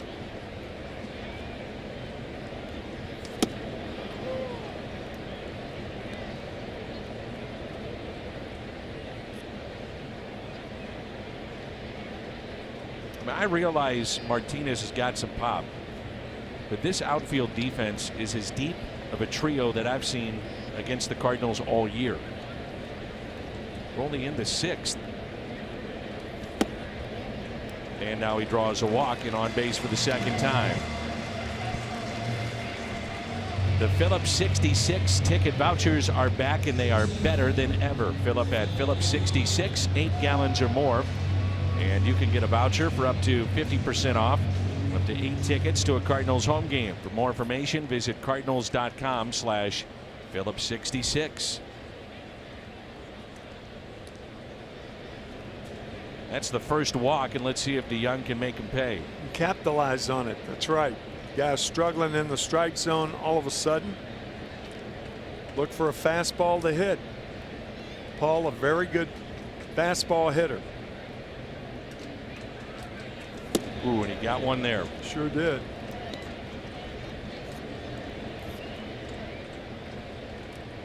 That's wheelhouse right there for DeYoung.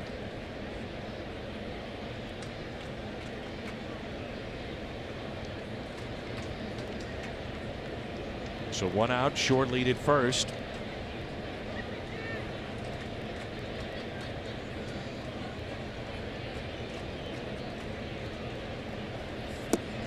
DeYoung, first time up, was ahead in the count. 2 balls, no strikes. Eventually struck out. Going after a high fastball on that 2-1 count. Yep. Then Franco robbed him of an extra base hit in the 4th. Did turn out to be a single. All 4 hits have been singles tonight for the Cardinals. The 1-1.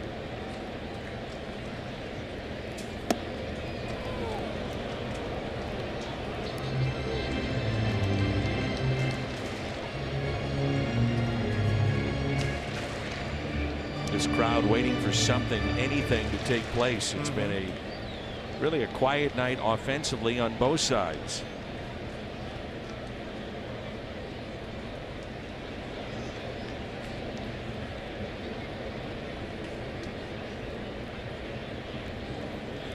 And DeYoung hits a fly ball into right center. This ball may get down. A sliding catch by Herrera.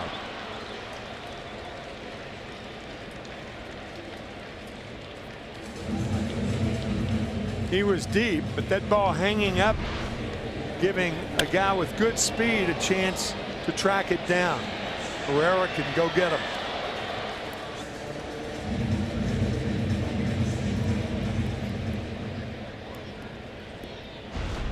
What's impressive was not his falling to the ground. What was impressive was how fast he closed the gap on that ball. And that his hat stayed on his head.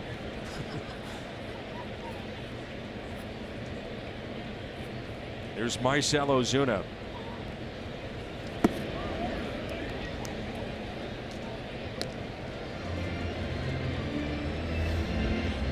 When things aren't really developing in the game, you just find anything to consider to talk about. It caught my attention. I liked it.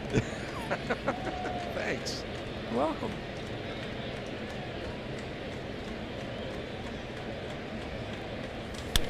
And the 1-0 is popped up to the right side. And a souvenir. See, that's a one-arm swing. That's a one-handed swing. Yep. We've seen that a lot from Ozuna. The ball right down the pipe.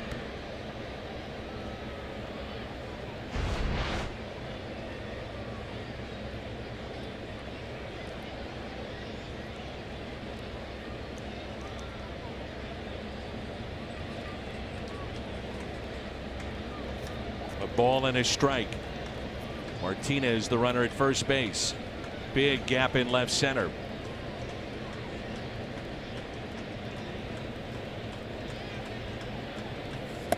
The Phillies, Tim, are probably seeing the exact same thing that you're talking about, which is he's adept to going the other way, but a lot of his swings have been lazy fly balls to right or pop-ups to the right side. Yeah, so they're staying away from it.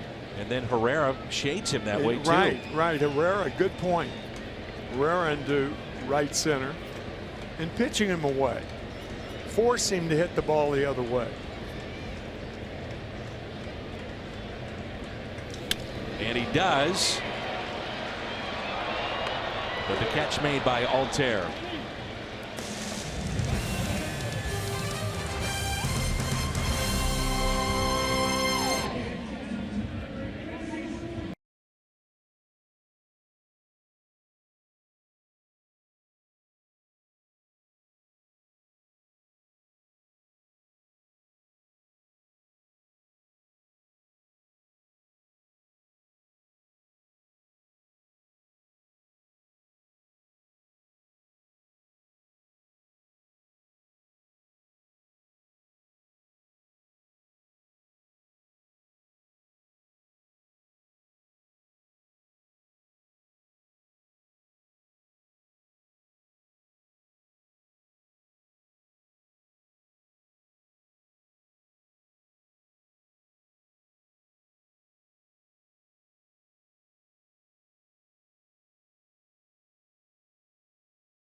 Basically 6 weeks.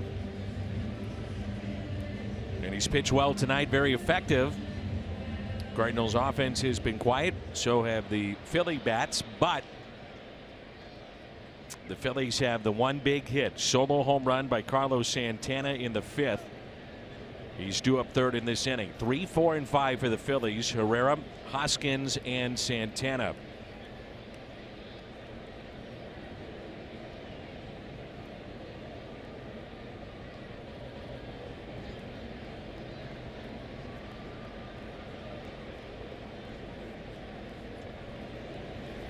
And that pitch taken low, and we're underway here in the 7th.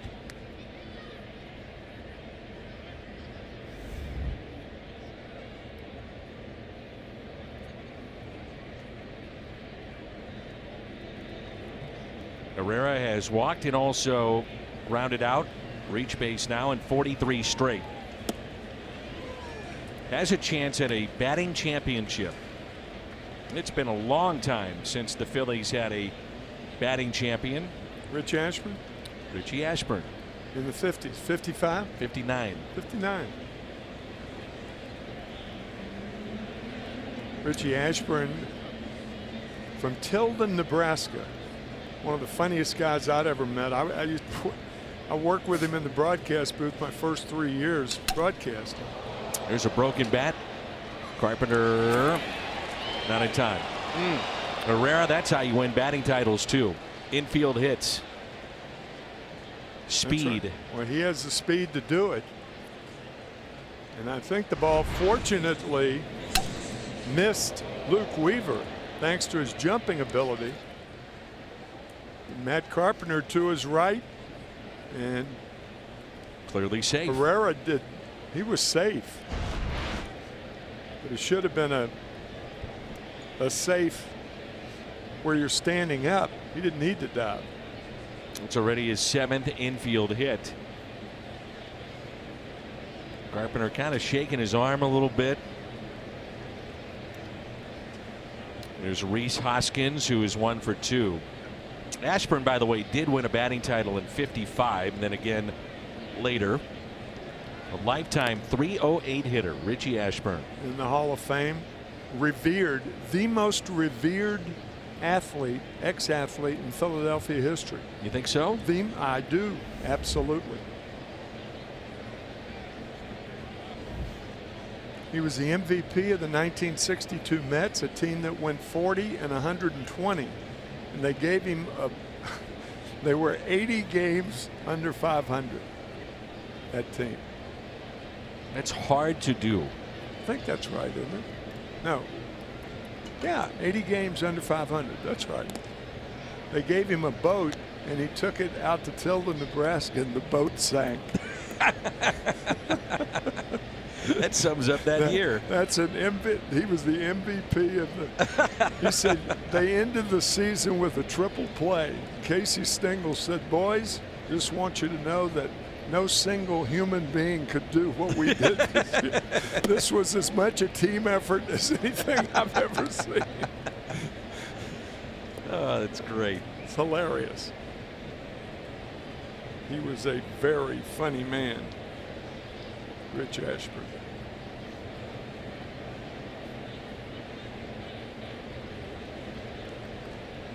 Cardinals turned a double play earlier.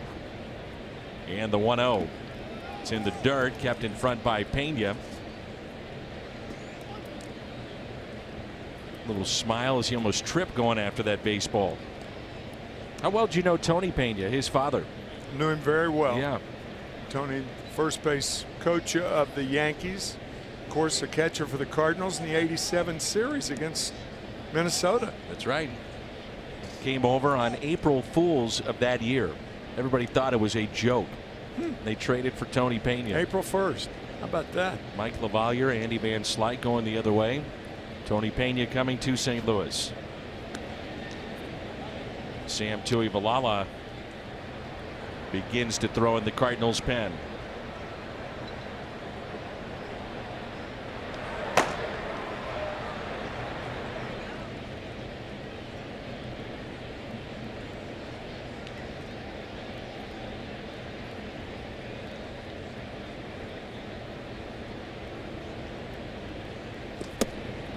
Now 3-0.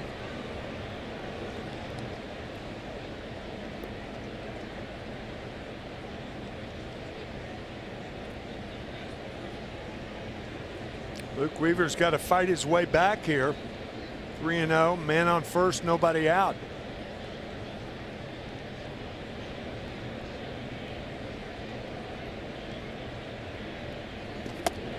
And a low strike. I thought the strike zone has been fairly good tonight. I think it's a good job by the home plate umpire. I agree with that. Ramon De Jesus. First time we've seen him. Doing a very, very good job behind the plate.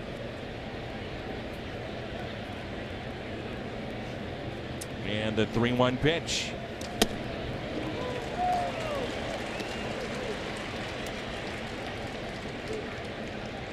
Got a 1-run lead. I would think Herrera will be running. He can run number 1.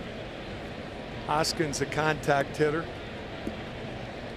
We'll see, but to me it's a no-brainer. 3-2. He's got a couple of steals this year. And he's not running, and the pitch is swung on and missed.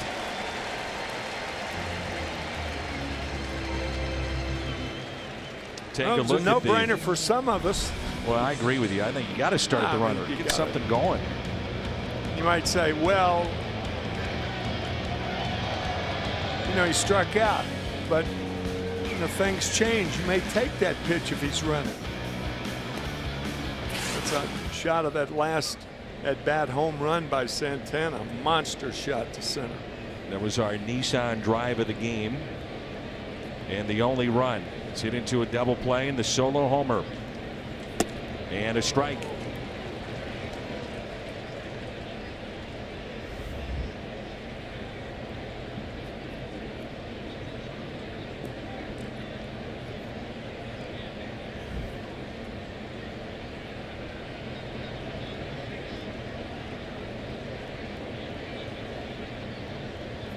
Here's the 0-1 pitch.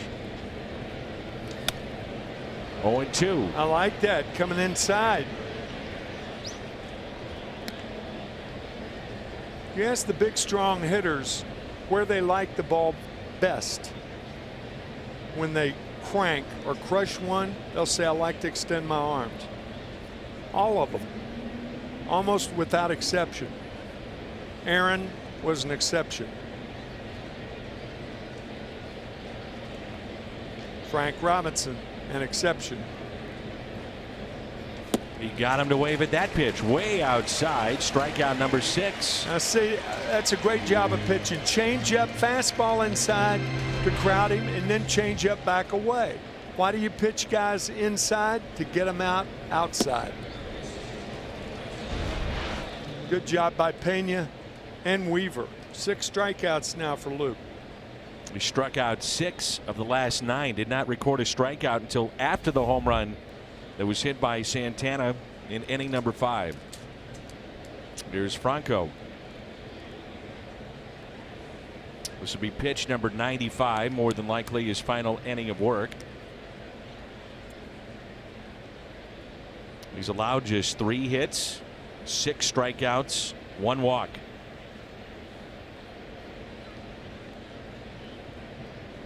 Franco is struck out and also grounded out. And a base hit into right field. Martinez was holding it first, and with that, Herrera off to third. Runners at the corners. So Weaver trying to extend his longest outing of the season at 6 2/3. Inside out swing by Franco. Herrera getting to third base easily. Now Scott Kingery, a young man who will bunt in a situation like this, bunt for a base hit. And the Cardinals know that. Jerko playing in. Yeah, but you know, all you have to do is push that ball between Martinez and Weaver, and you got to hit. Yeah, look where Carpenter is. Look where Carpenter is. Exactly. Outfield shallow, straight away. 2 outs, 2 on. Strike 1.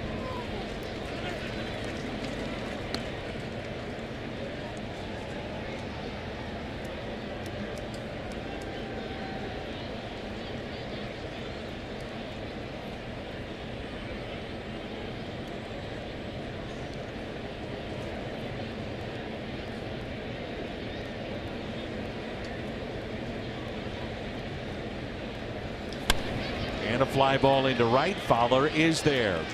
Luke Weaver tonight, 7 innings, 1 run allowed. Time to stretch. 1-0 Phils.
Walkup. His next win will be number 50 of his career. Trying to become the 11th youngest Cardinals pitcher to reach 50. And that milestone since 1900. So Michael Wacha, Jake Arrieta tomorrow. Normal start time of 7:15 on the air at 6:30. It's our Budweiser What's on Tap. Gateway Honda dealers will donate $1,000 to the Make-A-Wish Foundation if the Cardinals hit a home run. Here's Fowler 0 for 2, fly to left and also struck out. Adam Morgan, a lefty, begins to throw in the pen for the Phillies. Jake Arrieta did not re-sign with the Cubs. They said goodbye to him. Hello to you, Darvish, and Darvish has not been all that great so far. No, he hasn't. No, he hasn't. I don't know about you, Danny, but nothing personal with Darvish. I didn't like that deal by the Cubs. I didn't either. I didn't like it what I saw in the World Series. Right. Now there was a lot of talk that Darvish was tipping pitches. It was later, relayed that was some of the issues. But it's somebody trying to be smart in baseball. This guy was awfully tipping good. His pitches. I mean, a couple of no-hitters, Cy Young Award. Yeah.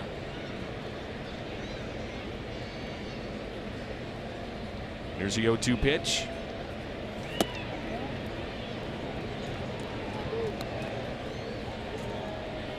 I'll tell you what's disturbing about Dexter Fowler's years so far. He's taking so many strikes. Called out taking his last time up. That ball's close, so go to hacking.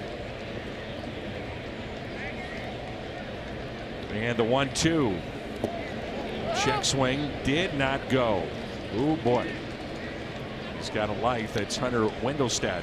Fowler and the Cardinals got a break there. He looks like he went too far. We'll see. He may not have gone, but that is called a strike more often than not.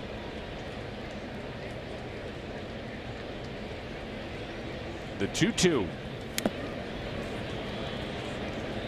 Just got a piece.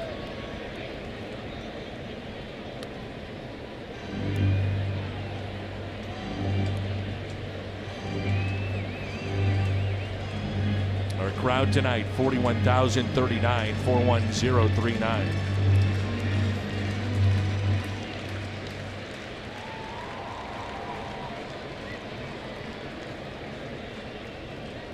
The 2-2 pitch. Not a play. Sometimes you'll see a batter do that on a foul ball. They smell the bat, the burnt wood. And you can smell that for the foul ball. What's the sense in it? So what? Just bringing up a point as to why a guy's smelling his bat. I think hitters have more to do than smelling bats, if you know what I mean. His father takes a big whiff of that big barrel. Nothing like it. Ramoa 2 to 3 and 2. And he draws a walk. And that was a feisty at bat by Dexter Fowler. We talked about the problems Dexter has had. Some really tough pitches from Velasquez, and Fowler draws a walk. Big at bat. Smell of that beautiful burnt wood. 2018 Cardinals Hall of Fame induction class has been selected, and Edward Jones is the sponsor. Harry Brackeen, Vince Coleman, Ray Langford, all will be inducted. That's August 18th. Open to the public at Ballpark Village at 3. Cardinals.com/HOF. Leadoff walk, and now Jed Jerko. One swing could put the Cardinals on top for the first time. I tell you, he was almost caught leaning the other way. Had that throw been down a little bit more, Dexter could have been called out.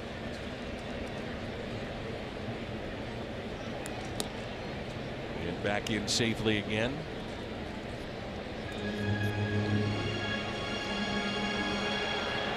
A big guy, that Velasquez is quick to first, quick feet.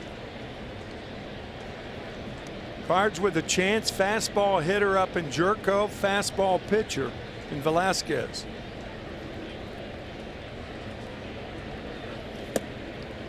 Be interesting over the course of this weekend to watch Gabe Kapler manage a bullpen. And you think about being a manager today, and you got 25 guys under your control. Got to manage them. You've got the media, big market, Philly.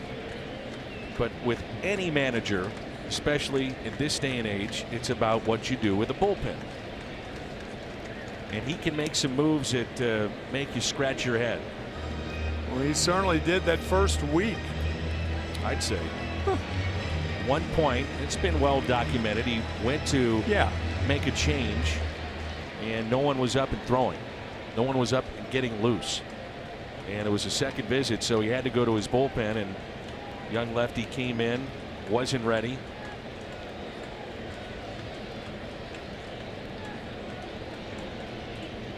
Here's the 0-1 pitch. Ooh, that was a pitch to drive, and Jerko hits it a mile high, and he knows it. Catch made by Herrera for the out. That game about which you're talking, Dan, ended with a position player. That's right. Pitching against the Atlanta Braves. Let's face it, first week of a major league season, that should never happen. No.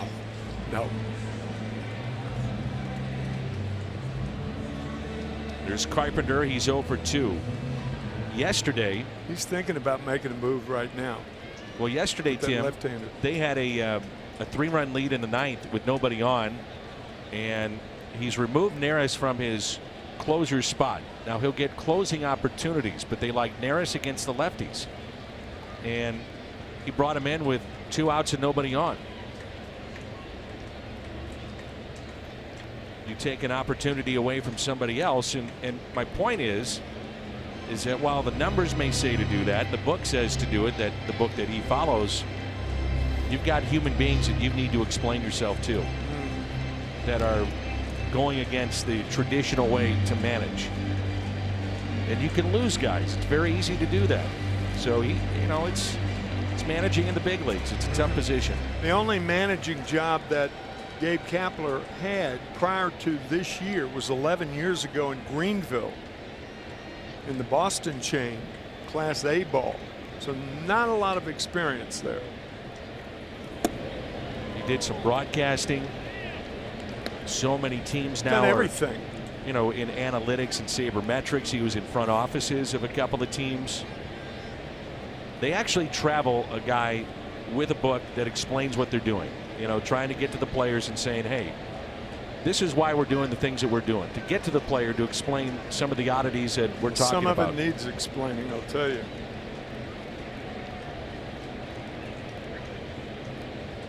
Here's the 0-1 pitch.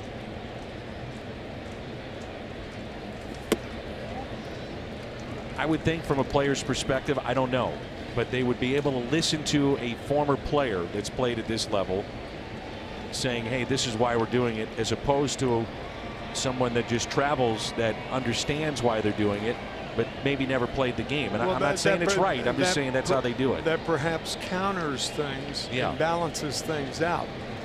And that way you hear it from both sides instead of just from one side, the metric side. And the 1-1 is lifted in the air out to deep left center.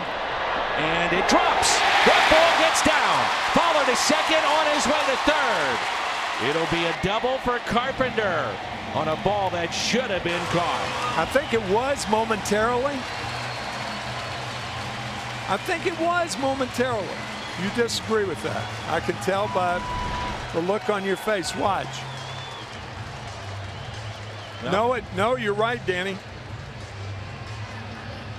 Not even close. Herrera, I guess, hearing the footsteps of Hoskins, and yeah, it drops that's exactly right. So it scored a double for Carpenter. It's going to be a double switch now, made by Gabe Kapler, but I would imagine Gabe Kapler second guessing himself a little bit for not bringing in the left-hander to pitch to Matt Carpenter. Otherwise, what reason's he up? Period. Yeah. It's a righty. We'll tell you about him when we come back, and the changes for the Phils. Cardinals have something going.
They carry 7 from the right side, 1 lefty, that's Adam Morgan.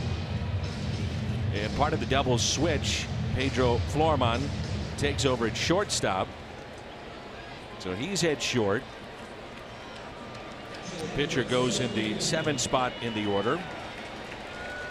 And Florman in the 9th spot. And here is Pena, who's 2 for 2. Forced to bring the infield in is Gabe Kapler. Pena has hit the ball well twice tonight. He spins away from a breaking ball.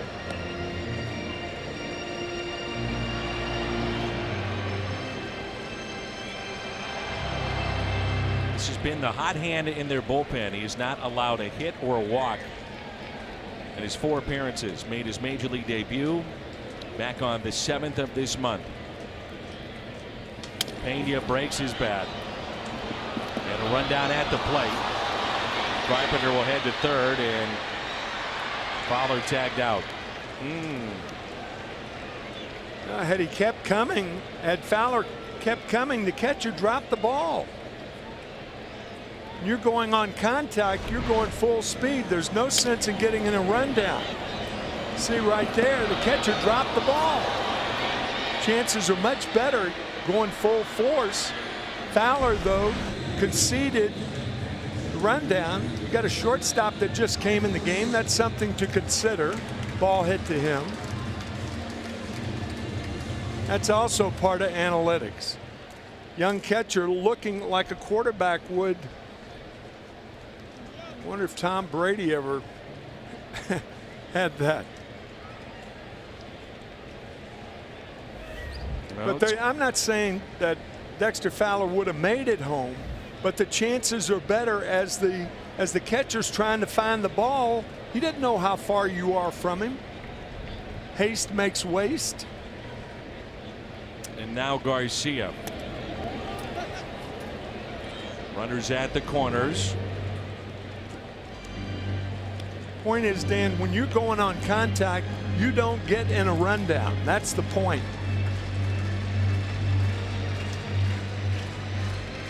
Garcia 2 for 13. He's driven in 3 as a pinch hitter.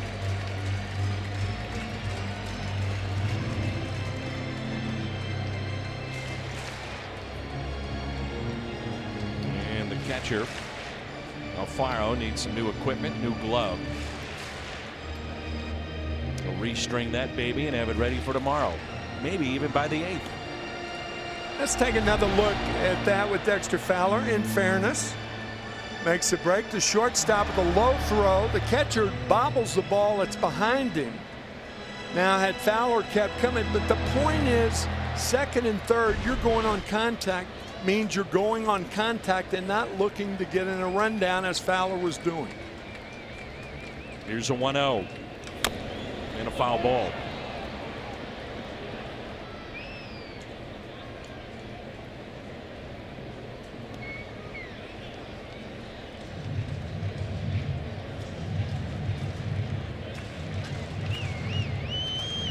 I think Kepler's going to come out now and argue. I believe when the ball hit home plate, it hit Garcia's uniform. That means automatically it's a foul ball. That's what Greg is explaining. Telling home plate umpire Ramon de Jesus that he was right. Here it is again. Hit his arm. Just got a piece. 1 ball and 2 strikes with 2 outs and 2 runners on.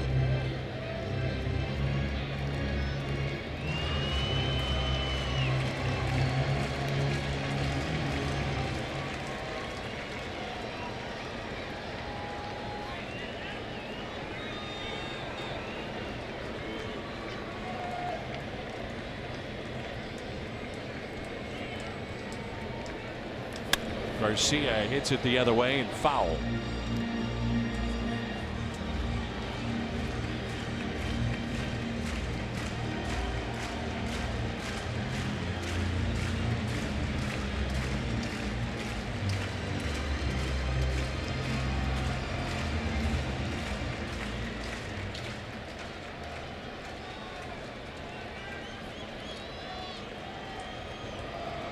And the 1-2 again.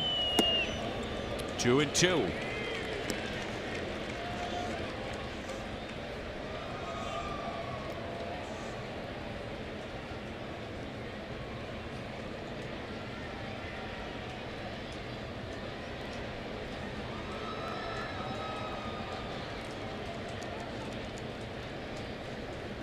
Garcia with a high fly ball into center field. Herrera under it. The Cardinals waste a golden opportunity here in the bottom of the 7th. It stays 1-0.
Cardinals baseball is brought to you by Budweiser. Wherever legendary MLB moments happen, Budweiser will be there. And by Ford, going further so you can. Tim McCarver, Dan McLaughlin, and Jim Hayes with you. This will be our Chevy call to the pen on a beautiful night here in St. Louis. Hard-throwing youngster Jordan Hicks. Our Chevy call to the pen, 19th appearance, a .92 ERA. We'll have Alfaro, Florimon, and Hernandez coming up.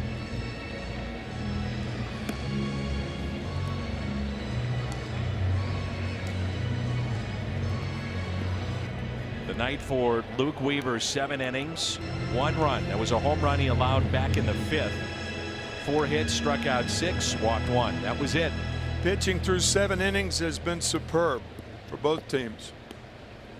And so now Hicks takes over and faces Alfaro, who is 0 for 2, rounded out to short and also struck out.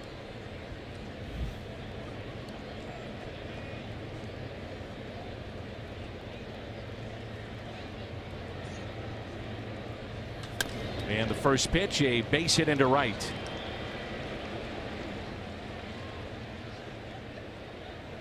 Let's revisit the night for Luke Weaver. It was a good one. Right now he's on the hook, but again, 7 innings of 1-run baseball. The BJC Healthcare difference maker, Luke Weaver.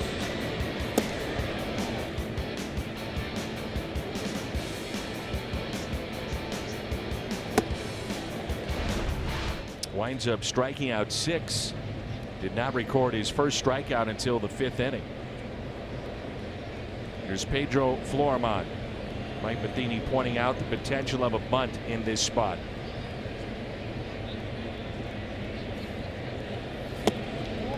That's the thing about the metrics. The metric system does not believe in sacrifices. It's not big in their metronome, I guess. Whatever they call the metric system in the heavens. 2-0. And I'm not too sure. I don't agree with that. I don't think number one, I don't think major league players know how to bunt the ball. I think you waste too many strikes allowing them to get to 2 strikes to where the chances of making an out are greater. I kind of lean that way. 3-0. And with a young man like Hicks, where walks can be a problem, yeah, that's the other factor too. So yeah, he may walk you. That's right.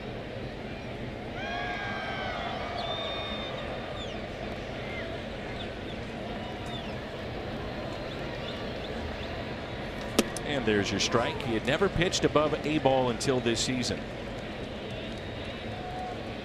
Barring an injury, he's got a bright future ahead of him. Whew.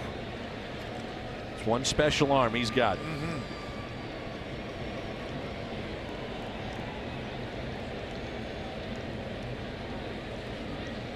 Here's a 3-1. A 3-2. I've said this many times, but what surprises me is that Jordan Hicks coming into play tonight, this being his 19th appearance, 19 2/3, and with the velocity that he possesses, he's got a total of 8 strikeouts. That to me surprises a lot of folks with a guy that throws 102. Well, a lot, but because there's such action on his pitches, a lot of guys put those balls in play, Bill. Now the flip side of it, a lot of ground balls. Just like that, Hicks to second and safe. Took a chance and safe at second base. That's not his call. It's got to be somebody else's call. First base, or 3-3. He was too deliberate in getting the ball to second base anyway. I think he was safe. Looked like. A tough time getting it out of his glove. A snow cone. He had the play right in front of him. Somebody's got to help him out in that situation too. He was safe. Yep, clearly. And now Mike Maddux out of the Cardinal dugout. Infield will be brought in. Runners at first and second. Nobody out. The top of the lineup for the Phillies. The reason he needs help on a play like that is he's got his back to second base. Now he realizes that the runner Alfaro, perhaps a catcher, not a fast runner. He doesn't know how close he is to second base. Somebody's got to help him and say 3-3, first base, whatever. But you got to help him out. I don't know whether that happened or not. Point is, you get the sure out. Yep. That's about 10 feet from you. Well, the top of the lineup, the top two for the Phillies combined 0 for 6. When he's had men in scoring position, Hicks has done some of his best work. The opposition 2 for 27 with runners in scoring position. Again, I don't think he's bunting here. Corners are in for the Cardinals. And he's swinging away. There's strike one. That's what we're talking about. It. In order to defend against a guy who's with the metrics, you got to know what the metrics say. And the metrics say don't sacrifice. So if they say don't sacrifice, why is Martinez in? Why is Jerko in? Didn't sacrifice with the man on first. Why would he with the better hitter up there? Here's the 0-1 pitch. Swinging. Soft liner into left that drops for a base hit. And the bases are loaded. Well, what a messy inning this is.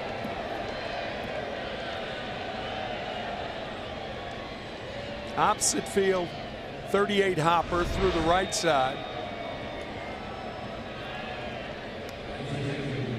And then an ill-advised throw to second base, not in time, and a broken bat base hit in front of Ozuna. You have to go all the way back to April 14th. First time that Hicks has been in a game and allowed 2 hits. Wow. That's incredible. Here's Altair 0 for 3. Grounded out to short. Popped out to second and struck out. The infield is in with the bases loaded. 101 on the gun. If you're Pena, stick with the fastball. The fastball is where you're going to get the ground balls, not the slider.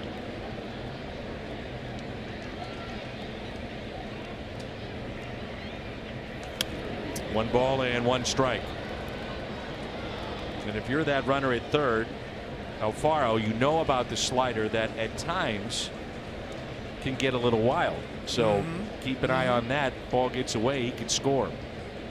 I would be surprised to see a slider here because your sinker is your ground ball pitch. Breaks his bat and a base hit into center, and 2 runs will score. And that makes it a 3-0 Phillies lead.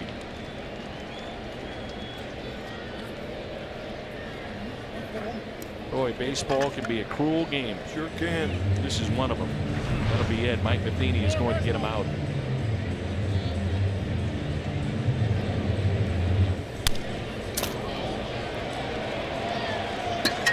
As Tim said, about a 40 hopper to start the inning. Next man up should have been out. Blue hit to left and a broken bat single.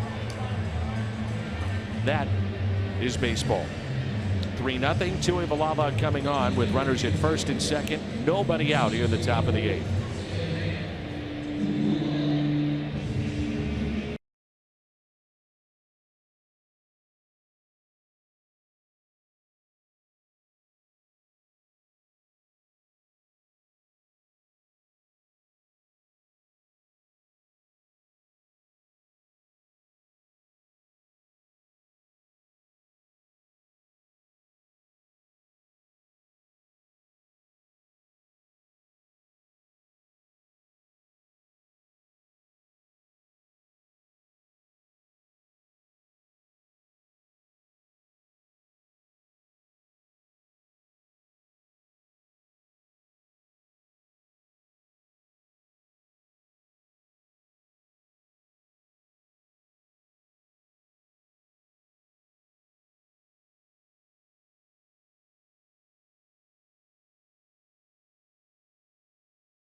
runners on. And the Cardinals now down by the score of 3-0. It's our Chevy call to the pen. They'll have 3, 4, and 5 coming up. It brings in Herrera, who's grounded to second, walked in, also an infield hit. This really is a big test for the Phillies. All but 4 of the next 41 games are against teams that are 500 or better. Only sub 500 team will be the Dodgers. And who knows, by the time they face them, they could turn that around very quickly. Herrera is hitting .417 with runners in scoring position. Well, the thing is, the Phillies are in the same category as the teams they're going to be playing. They're good. This is not a, this is not a Phillies team that we are used to seeing over the last 5, 6, 7 years. No doubt. Since 2010. They're playing with a lot of confidence. And that's a base hit under the glove of Martinez. A run will score. Herrera on his way to second base. They'll hold up the runner at third. That makes it 4-0. That's why you often see a third base coach coming down the line with that runner from first base. It was Altair in this particular situation. Ball went under the glove of Martinez at first base. Altair was the runner at first. The runner at second scores easily. That third base coach came all the way up the line to hold Altair at third base. Still nobody out in this inning. And now Reese Hoskins infield in. Second and third.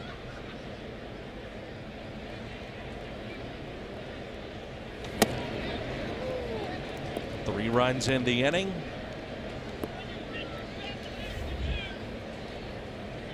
Hoskins is 1 for 3 with a single. Back in inning number 2 to left.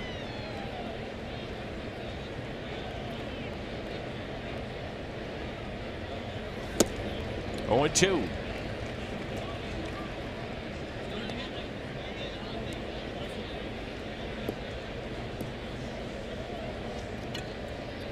Yaxel Reyes throwing in the bullpen, a right-hander for the Phillies. Infield in, no balls, 2 strikes.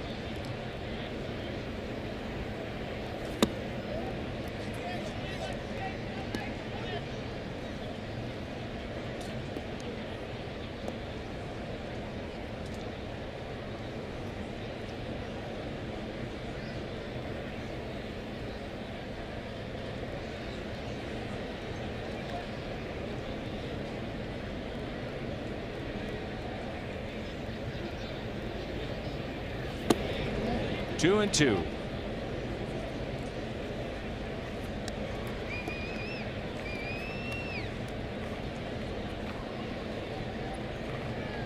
Hard to believe and remember that this was a 1-0 game when this inning started.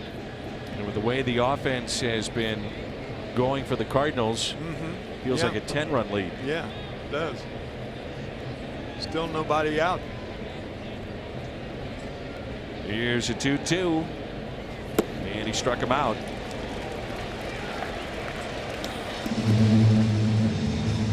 Or Phillips 66. What's in the tank? Last 5 appearances for Sam Tuivailala, 5 1/3, just 1 run. Like to see that, no walks. Now this is a intentional walk here to Santana, and you set up the potential of a double play off the bat of Franco.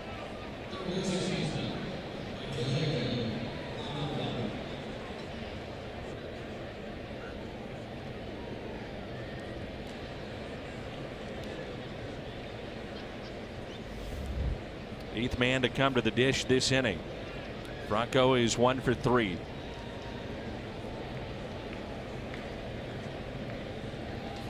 And there's a strike. Breaking pitch has been a good one so far for Tuivailala.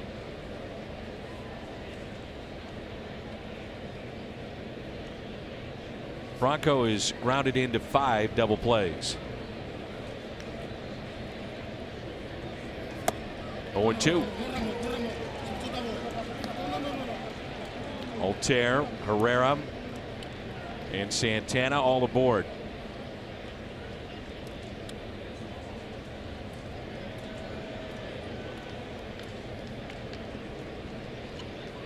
Bronco, a guy that will chase. And there's your ground ball. DeYoung goes to the plate and out. That's one of the best plays I've ever seen by a middle infielder when they're back in double play depth. A guy who had to go to his right 3 strides to make the play, knowing there was no double play ball. But watch DeYoung. Strong throw.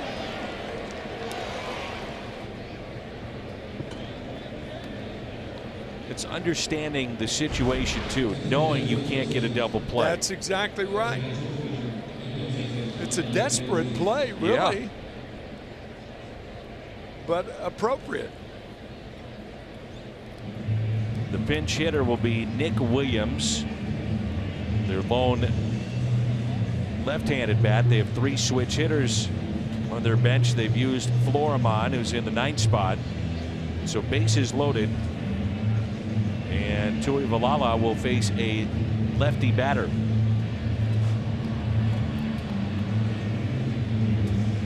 Sometimes if you're the runner on third and an unusual play like that crops up, you don't run as hard toward home. But that was not the case. No. It didn't appear with Altair. He was busting it. But DeYoung was too. That was really a fine play by Paul DeYoung. Lefties hitting .389 this year against Tui Valala. Something to keep in mind with Nick Williams at the plate. And the base is loaded.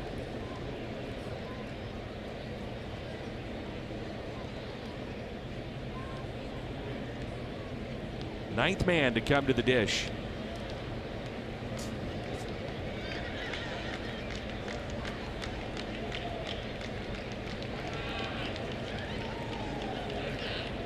There's no activity in the Cardinals pen. Sometimes you'll see a visit, then the pitcher steps off, and it's to give the bullpen more time to get loose, but no one throwing.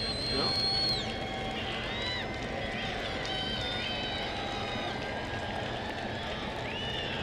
Nick Williams, a good low ball hitter.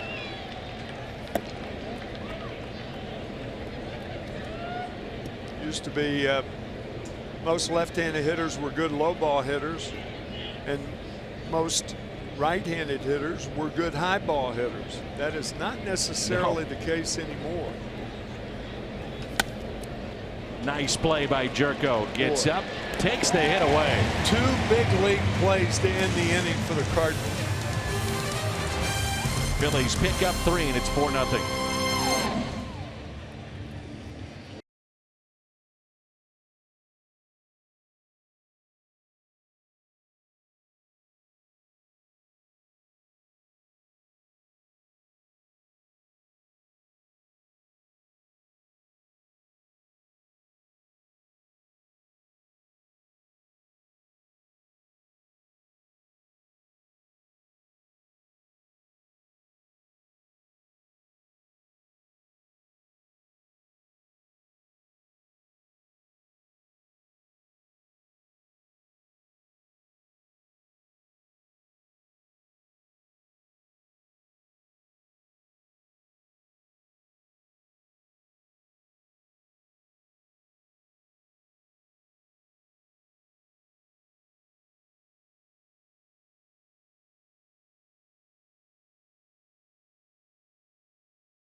4-0 our score as we move to the home half of the 8th.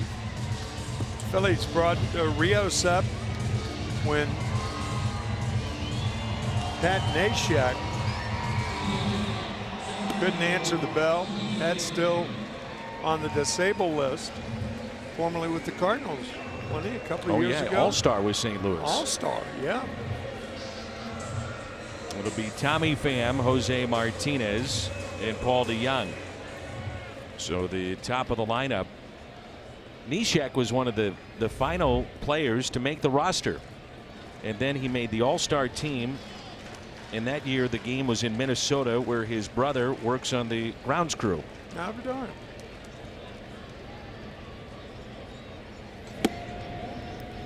So Jordan Hicks. Well, what do you say to him? He made some decent pitches. He had a broken bat. He had a 40 hopper. You don't say anything. A blue pit. When that shows up on your final exam, don't worry about it. Yeah. Where you get frustrated as a pitcher, certainly a reliever. Your ERA goes from .92. Hicks now 2.29. You know. So what? It happens. Part of that you're doing. Throw to second base, even though somebody had to help him out. I don't know whether that was the case or not, but somebody had to help him out on that throw because he clearly had no shot at second base.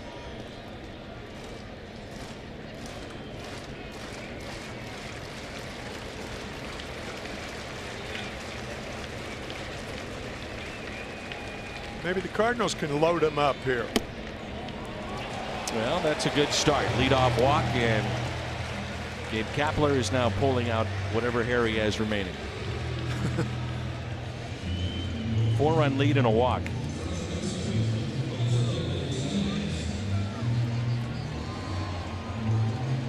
Jose Martinez with DeJong on deck.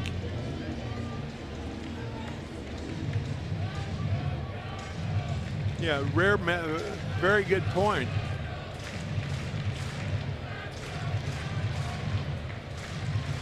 Truck said that's a rare mound visit by an infielder. Here comes Gabe Kapler to make a move. That's it.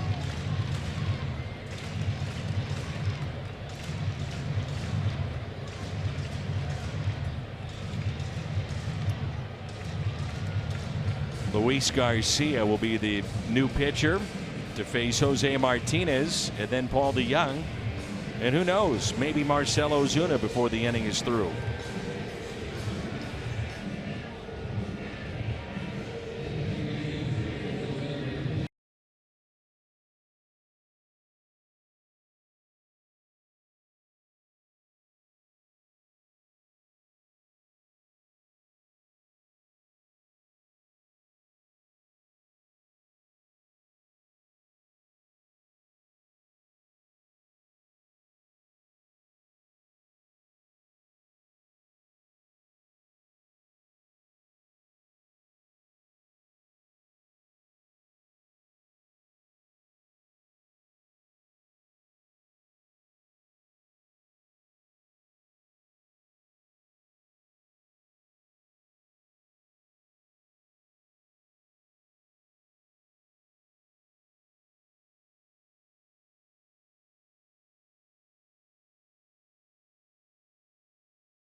What you like.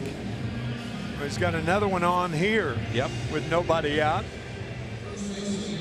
Cardinals trying to take baby steps. until they get to a position to get the tying run or potential tying run to the plate.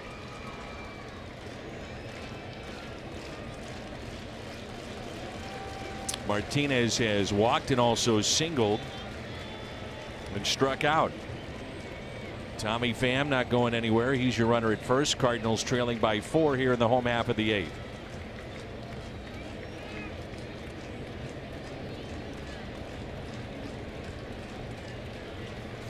And there's ball 1.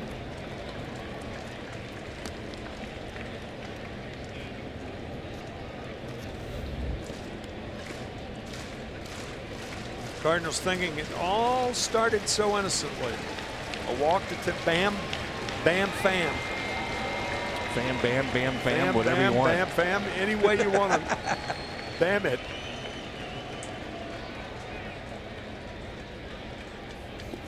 There's a strike, the first of the inning.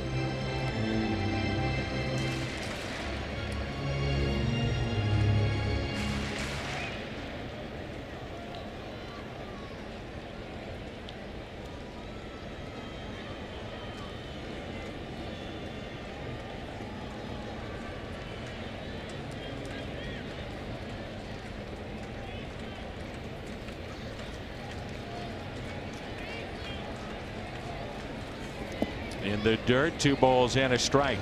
Now the Cardinals do not train anywhere near Clearwater. Clearwater is on the west coast of Florida. St. Louis trains at Jupiter on the east coast of Florida, so they don't see each other in spring training. So a lot of course, the same is true with the Phillies and the Cardinals pitchers too. Phillies see a lot of Pittsburgh and New York, the Yankees, Tampa. Cardinals, Miami every other day. But it's helped. The Mets. Yep. Washington and share a complex, which helps out with Houston. The 2-1 pitch to Jose Martinez. 3-1.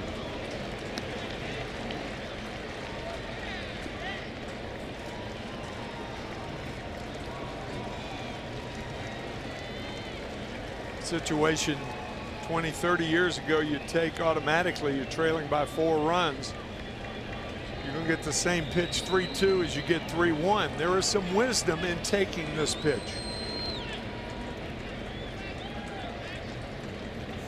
He's swinging, and it's a base hit into left. Broke his bat, and maybe the Cardinals have a little magic here. It brings in Paul DeJong. DeJong is 1 for 3 on the night. Just muscled it out to left field. Yeah, had he taken it, the ball's 6 inches inside.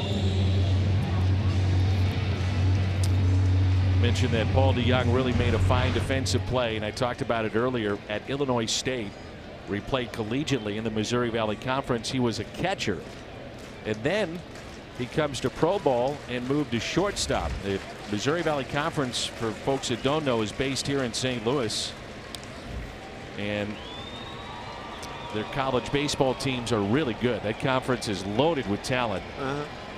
We know they're loaded with basketball talent. Yeah, I heard you and Ricky talking about that the other night, about how unusual it is for a catcher to be a shortstop, to be changed to a shortstop. It is. Inside, Doug Elgin is the commissioner of the MVC, and you'll see him here at the ballpark occasionally. Loyola went to the Final Four in basketball this year. Porter Mosier was a former SLU assistant that is the head coach, and the Valley was back in the Final Four.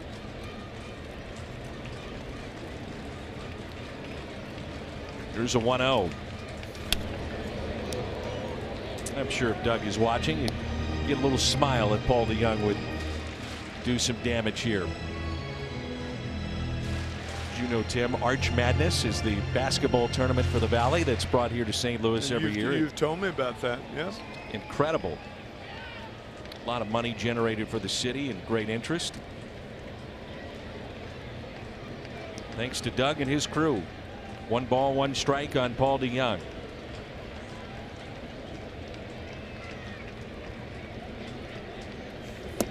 You know, we need to research that. How many guys have been a short, or rather a catcher, and gone to play shortstop in the big leagues? I can't think of anybody. I can't either offhand, but I'll be up all night thinking about it. we'll have it for you over the weekend. I like it. 1-2 the count on Paul DeYoung.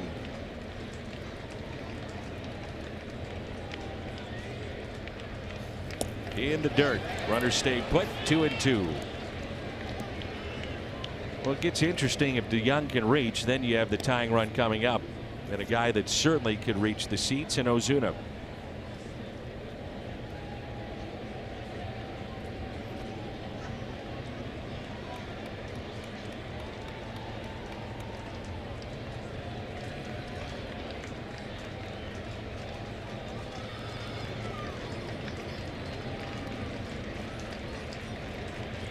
A kingdom for a hit, the Cardinal faithfuls calling for. Thinking Craig Biggio that went from second base and catching, or rather catching to second base, He but did not that short. in the major leagues. Yeah. Yeah. The 2-2 pitch. And he's hit by the pitch, or is he? I think it hit the knob of the bat, and now DeYoung is shaking his left hand, but wait a minute.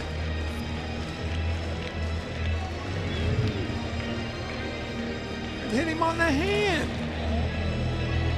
They certainly could take a look at this. But Paul DeYoung took one step toward first and then stayed there. You That ball gotta hit him sell on the it. hand. I mean, you got to sell the thing better than that. Yeah, they're going to review this That for is, sure. that is an absolute no wood. Let's listen to it here.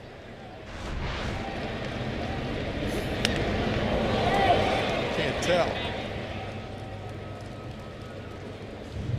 You can see, though. I may not be able to hear, but I could see. Well, one view you can see it clearly hit his wrist or hand or arm. The other view, it may have gotten the bat. You can see the bat shaking a little bit, maybe a little bit of both. The bat will do that if it's in the hand. Sure. And this is reviewable, so the Cardinals will challenge I him. think this is. Now, if you're the Phillies, you come back and say, well, wait a minute. He was swinging. He's in the act of swinging and did try to avoid it. No, I don't think he was swinging. Should be at first base. Yeah. First base. And now the tying run comes to the plate. Now, Paul, let's just sell that a little bit better next time. Yeah. Talk to Paul tomorrow about got to get scamper down to first base. Go through all sorts of gyrations, shaking your hand. Hop around. He was shaking his hand and staying at the plate. Well, Marcell Ozuna is one home run shy of 100. And wouldn't this be the time to get it? Leads the Cardinals with 13 hits here in the month of May.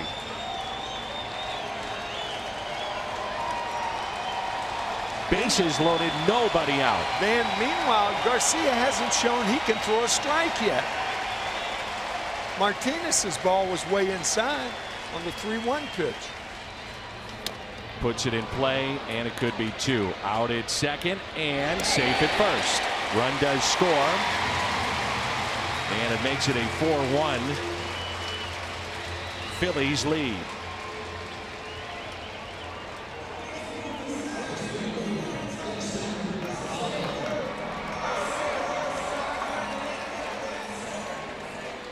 And Dexter Fowler, boy, he's had a knack for big home runs.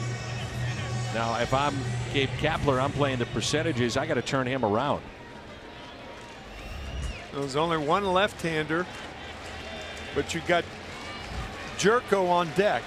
You've got Matt Carpenter in the hold, which means after Jerko, I don't think so. And of course, the Cardinals could counter with Harrison Bader, who's been good against left-handed pitching. True. All the options. Dexter, by the way, from the right side of the plate is 1 for 31. So essentially what you're saying is, do you want him in this spot against this right-hander, or do you want Morgan to face Harrison Bader? Because he would not stay in the game against a lefty, more than likely.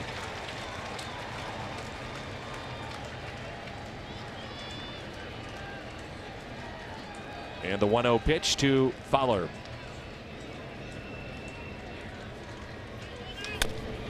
Slow roller to first, play at the plate, and out.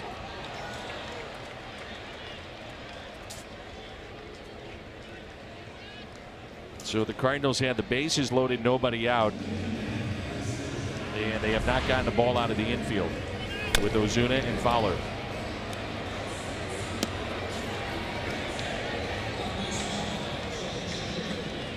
The tying run is Jed Jerko. He'll step in.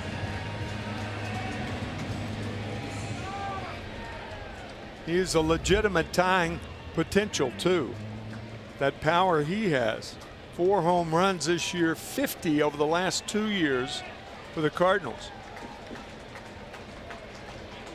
Not a fastball in the National League he can't turn around.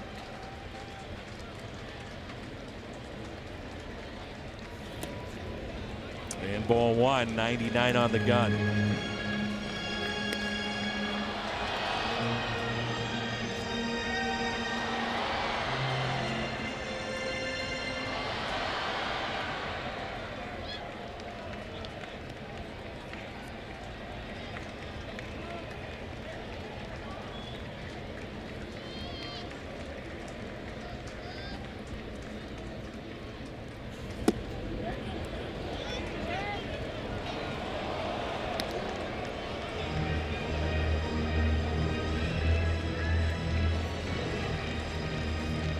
That was a good call and a good pitch and a fastball count right there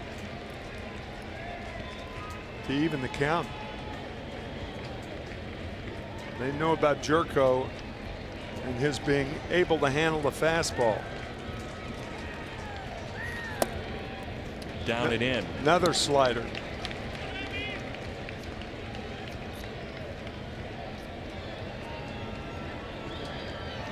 Well, does he get a fastball here and a fastball count?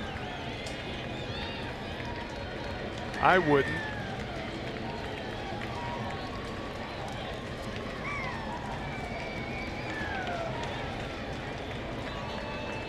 Carpenter on deck. Jerko trying to get us to Matt Carpenter. Here's a 2-1 pitch. Jerko is sitting on 4 home runs.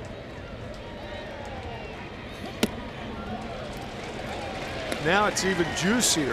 3-1.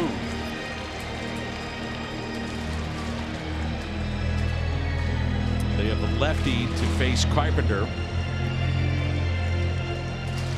Adam Morgan has been up and throwing for a while. He's hot and ready to come in if need be.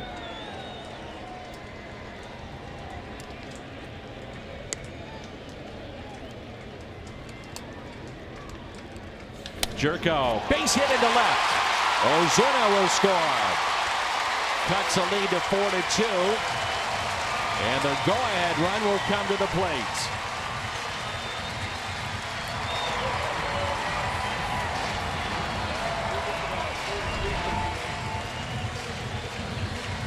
Had to come to him on 3-1, and he did. As we said, not a fastball in the National League that he can't turn around. And when he's looking for it, and that's going to be all for Garcia. Easy call here. Matt Carpenter hitting 130 against left-handed pitching, so it's the easy call. Carpenter, a chance to do some damage when we come back.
a bit of time, but 1 earned run, 5 hits and 6 2/3. So he'll face Harrison Bader. This is our Chevy call to the pen. And Bader is hitting .304 against lefties. And that's the only reason he's pinch hitting here. This is a tough move for Mike Matheny. I was just going to say that. These are human beings. These are guys that have been there in his corner for a long time. Yeah. Matt Carpenter has been here Absolutely. since 2011. Absolutely. It's a tough move for Sure Mike, is. but it's a move that has to be made.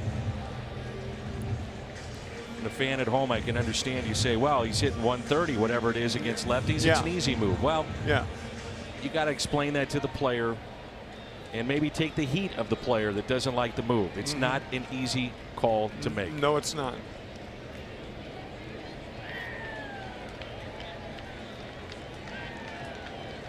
On paper, yes. You're dealing with human emotion, though. So Harrison Bader with runners at first and second in a 4-2 game. Adam Morgan has been a starter in his Phillies career and now found a home in their bullpen. Yeah, not a hard thrower. Throws that that slider, that first pitch, the high slider, not a biting slider.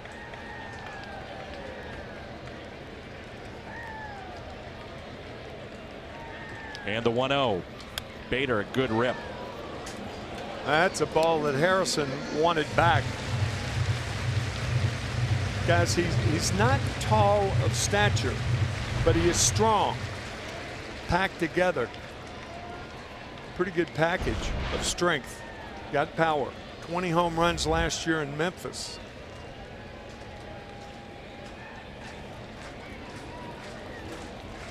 The 1-1. Bader with a fly ball, right field, deep in the corner, and it is caught. Cardinals strand a pair.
Hicks began the inning with this. These are Budweiser plays of the game.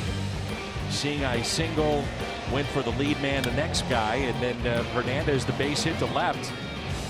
Little blue pit, little blue pit. Now, it didn't make bad pitches, just nothing to show for it. Well, what set the tone of the inning was the throw to second base. Yeah. And no chance there. Just get the one out.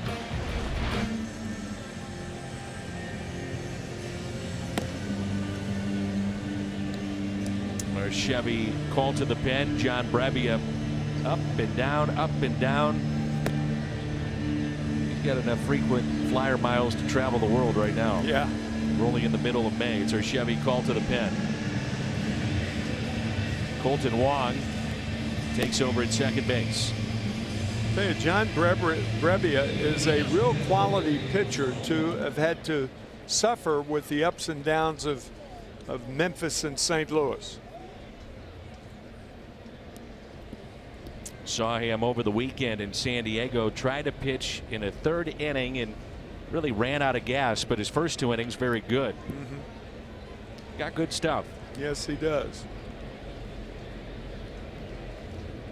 One of the guys that I don't think can be considered in the group this year because, well, another ball off the end of the bat, because of the consistency he had last year.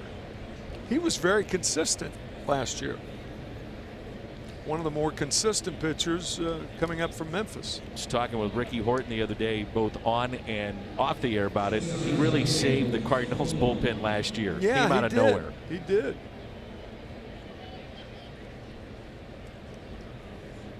So base hit. And here's Florimon. He was part of a double switch 2 innings ago.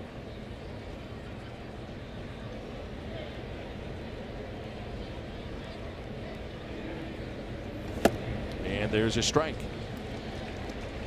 It's not getting any easier tomorrow for the Cardinals with Jake Arrieta going in game 2.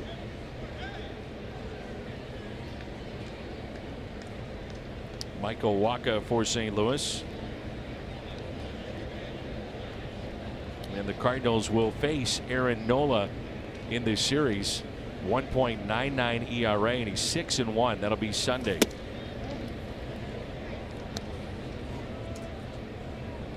I've always thought it was kind of cute, really. I mean, Aaron Nola from Baton Rouge, Louisiana, and yet his last name is the abbreviation of New Orleans, Louisiana. Nola. Nola. N-O-L-A. Deep fly into right and gone as Fowler climbed the wall, and it's a 2-run homer for Florimon. I'll tell you, Florimon almost passed Alfaro at first base. Sure did. It was very, very close. I think Alfaro came back to tag up, or he was close to doing that. That's where your first base coach cannot be watching too much the ball fly. He's got to help out. That's a good point. That's very well taken. The runners. You know, the Cardinals had a situation last year where a player, and here here's it what is we're right talking here.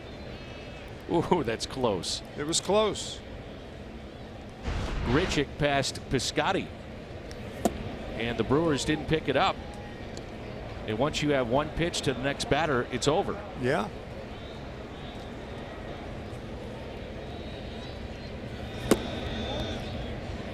One ball and one strike on Hernandez.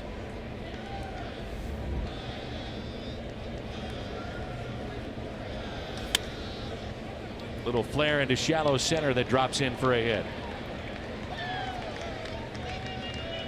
So 3 hits to greet John Brebbia here in the 9th. The second hit for Hernandez.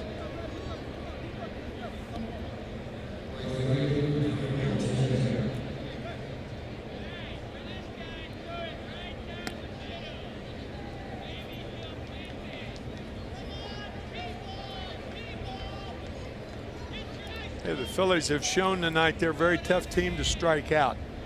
They're a contact hitting ball club, and everybody can say, oh, they're ugly hits. No such thing.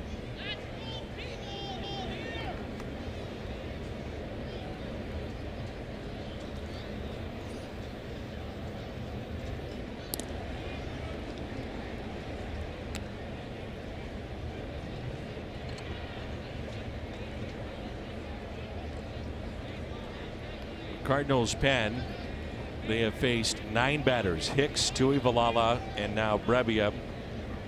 10 batters, 9 have reached 5 runs. Not a good night for the pen. It was after a very good start by Luke Weaver. 7 innings, a run and 4 hits, struck out 6.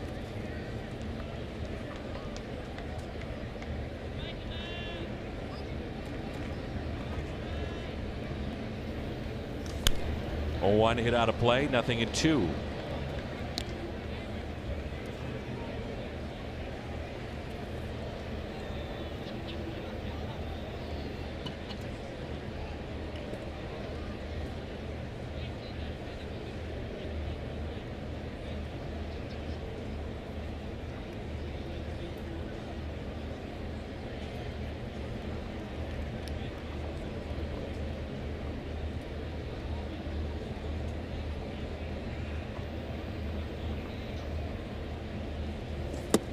There's that good slider.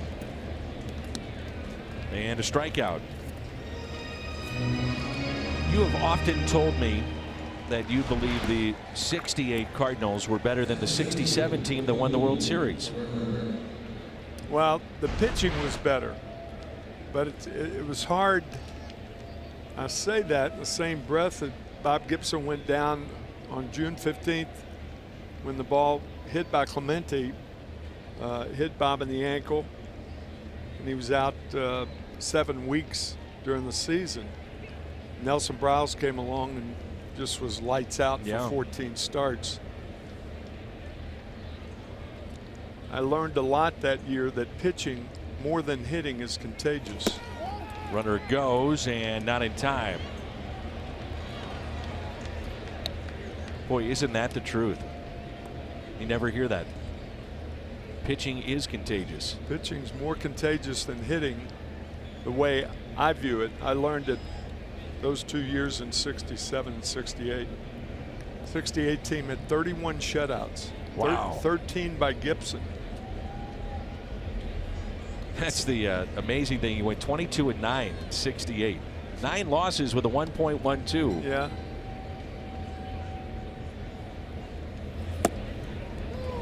There's somebody, I think, here in town that has written a song called 1.12, right? It's a rap song about Bob Gibson in that year that he had in 1968. I have not heard it yet, but I'm anxious to. You think anybody gets to 1.12 ever again? No, I don't. That's 1.12 earned runs per 9 innings. Incredible.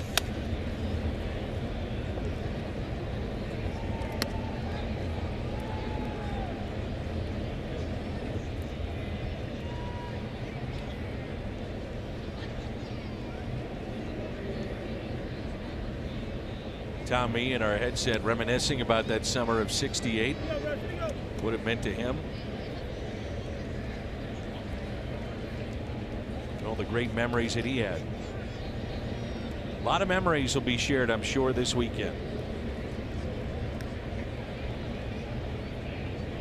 Here's a 1-2 pitch to Herrera.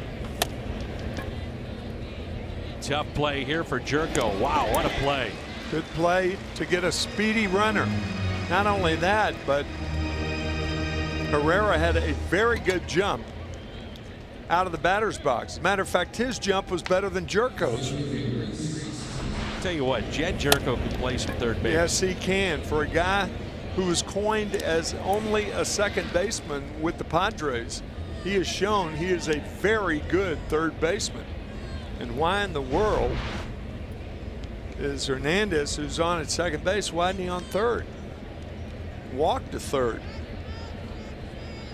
So 2 outs, runner at second, and Reese Hoskins.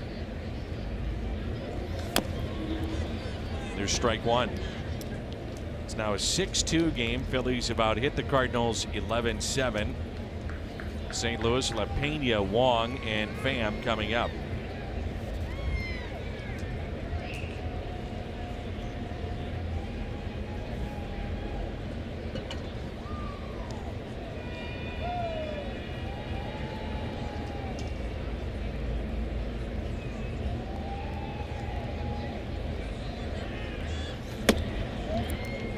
Just missed.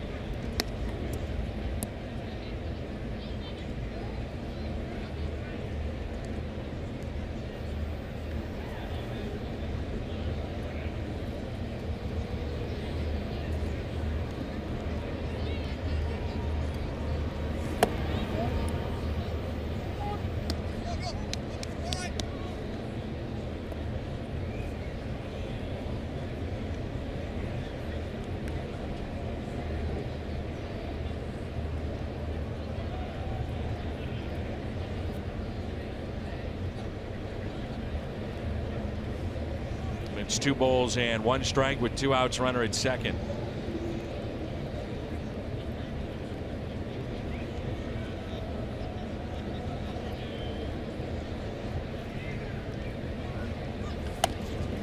Off the end of the bat, Martinez. to Brevia. Steps on the back for the out. We head to the bottom of the ninth with the Phillies on top.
Right-handed pitcher into the ballgame. This will be pitcher number 6 for the Phillies tonight.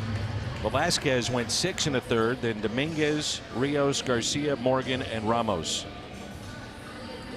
Ramos, our Chevy call to the pen. It's been very good. Getting a chance to save some ball games. First ever save was back on May 13th.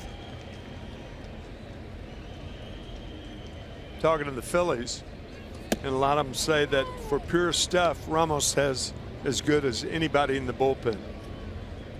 And on the flip side tonight, the Cardinals bullpen has allowed 5 runs, most they have given up in a game this year.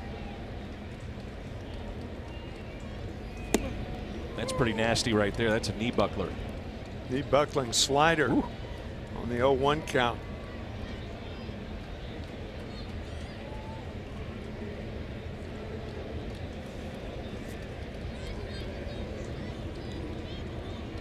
And the 0-2 pitch. Base hit. How about Pena? 3 for 4 tonight.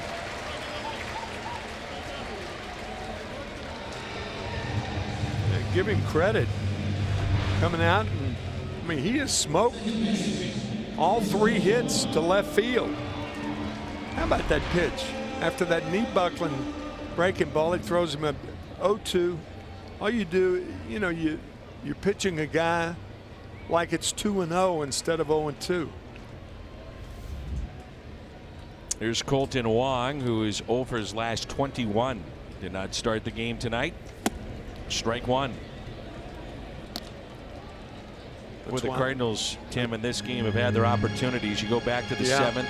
They had 2nd and 3rd, 1 out. Pena up, grounded to short, play at the plate, got out of the inning. And then last inning, bases loaded, nobody out, and they do get 2 runs, but that was it.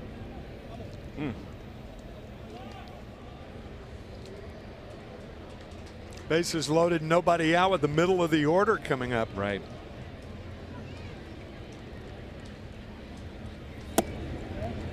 That's a split that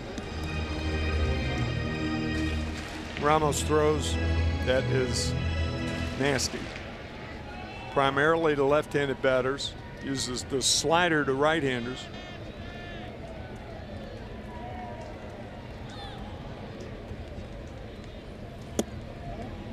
Almost hit him. Sure did. Wong is really adept at doing that too. Leaning in. Yeah, he is.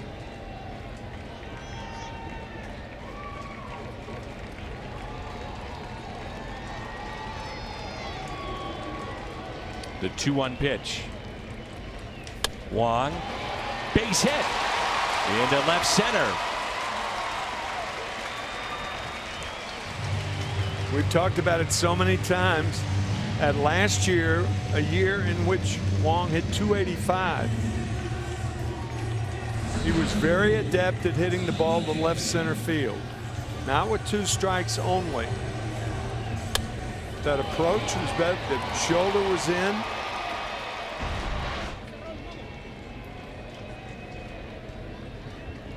Good hitting by Wong. Here's Tommy Pham.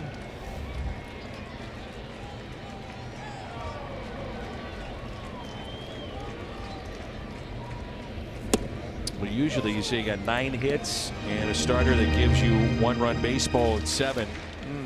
You win the game or at least be in it. Yeah, that's well put, Danny. And instead the Cardinals trail by 4, but still a ways to go.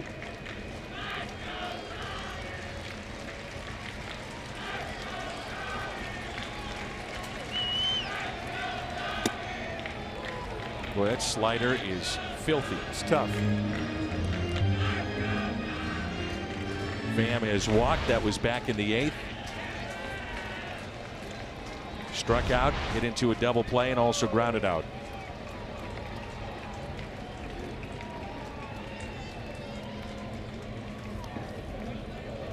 Alfaro, nice play to keep that in front.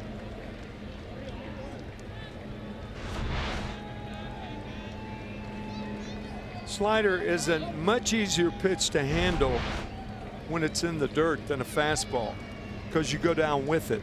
As the slider goes down, you go down with it. Fastball, you're surprised anytime it's in the dirt.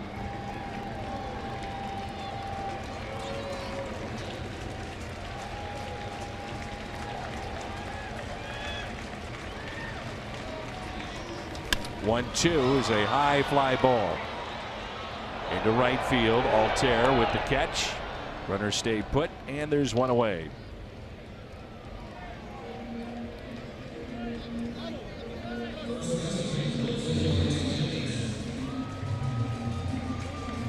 Still get Martinez on there, or DeYoung. You got the middle of the order coming up. Give him a second shot. Never know. Jose Martinez on base 3 times, 2 hits and a walk.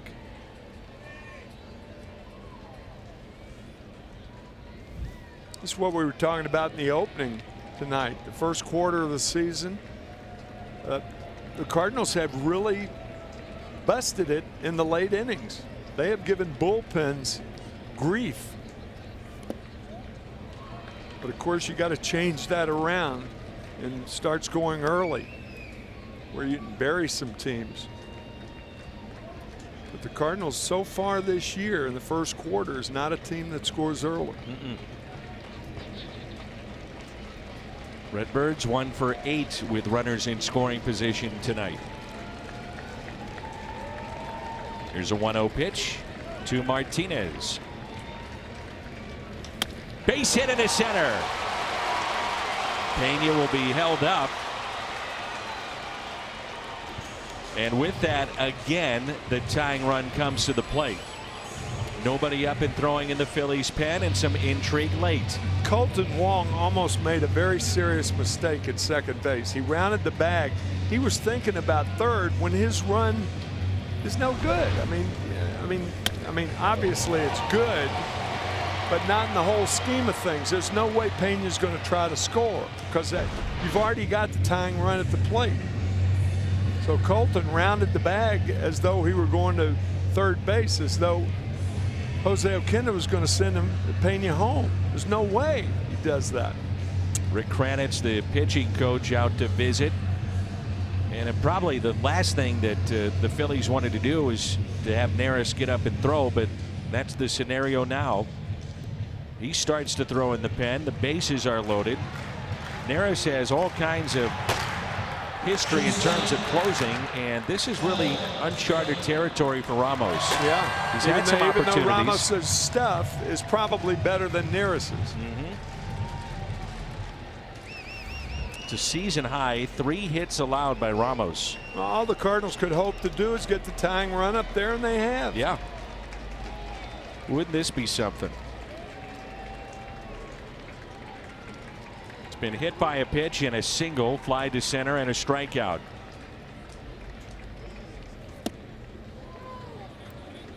There's a slider, as Tim mentioned, split against lefties, slider against the righties, and a good one.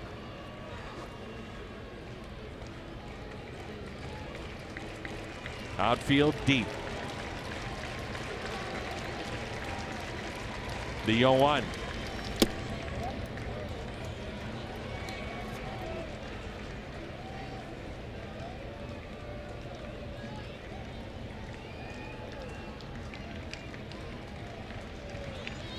Greg Holland getting loose in the Cardinals pen. Outfield very deep. And the 1-1 pitch to DeYoung. Marcell Ozuna at the on-deck circle.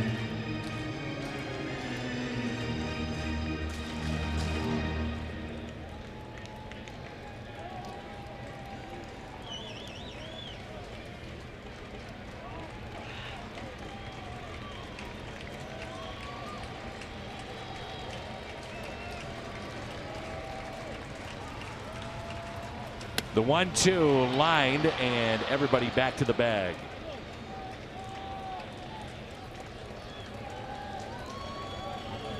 The final hope. Ozuna.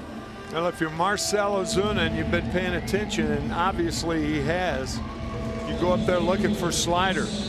I don't see how he can look for a fastball. 5 straight sliders to DeYoung. If you're going to get beat and you're Ramos, you got to get beat with your best pitch. You're in a situation where a guy like Ozuna can tie the game up with one swing.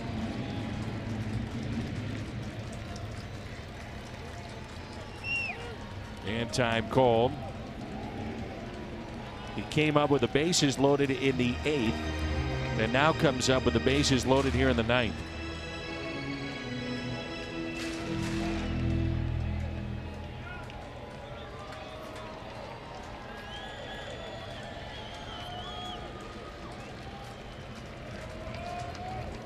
Oh. Ozuna, his reaction may tell you that too. That was one that he left up. Yep. It was the middle of the plate hanger right there.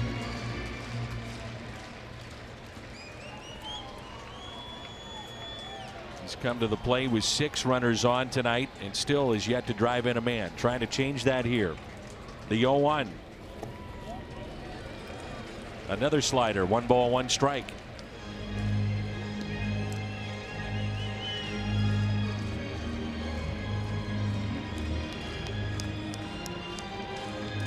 Trying to extend the game to Dexter Fowler.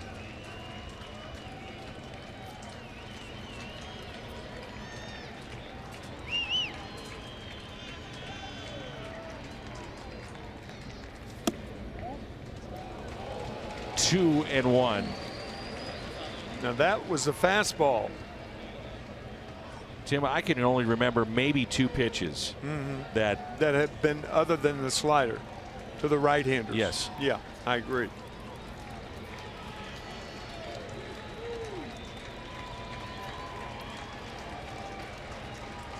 The 2-1 pitch to Ozuna. Ground ball that's hit to short. This should do it. The Phillies take game 1 6-2, and the Cardinals strand the bases loaded with the tying run at the plate here in the bottom of the 9th.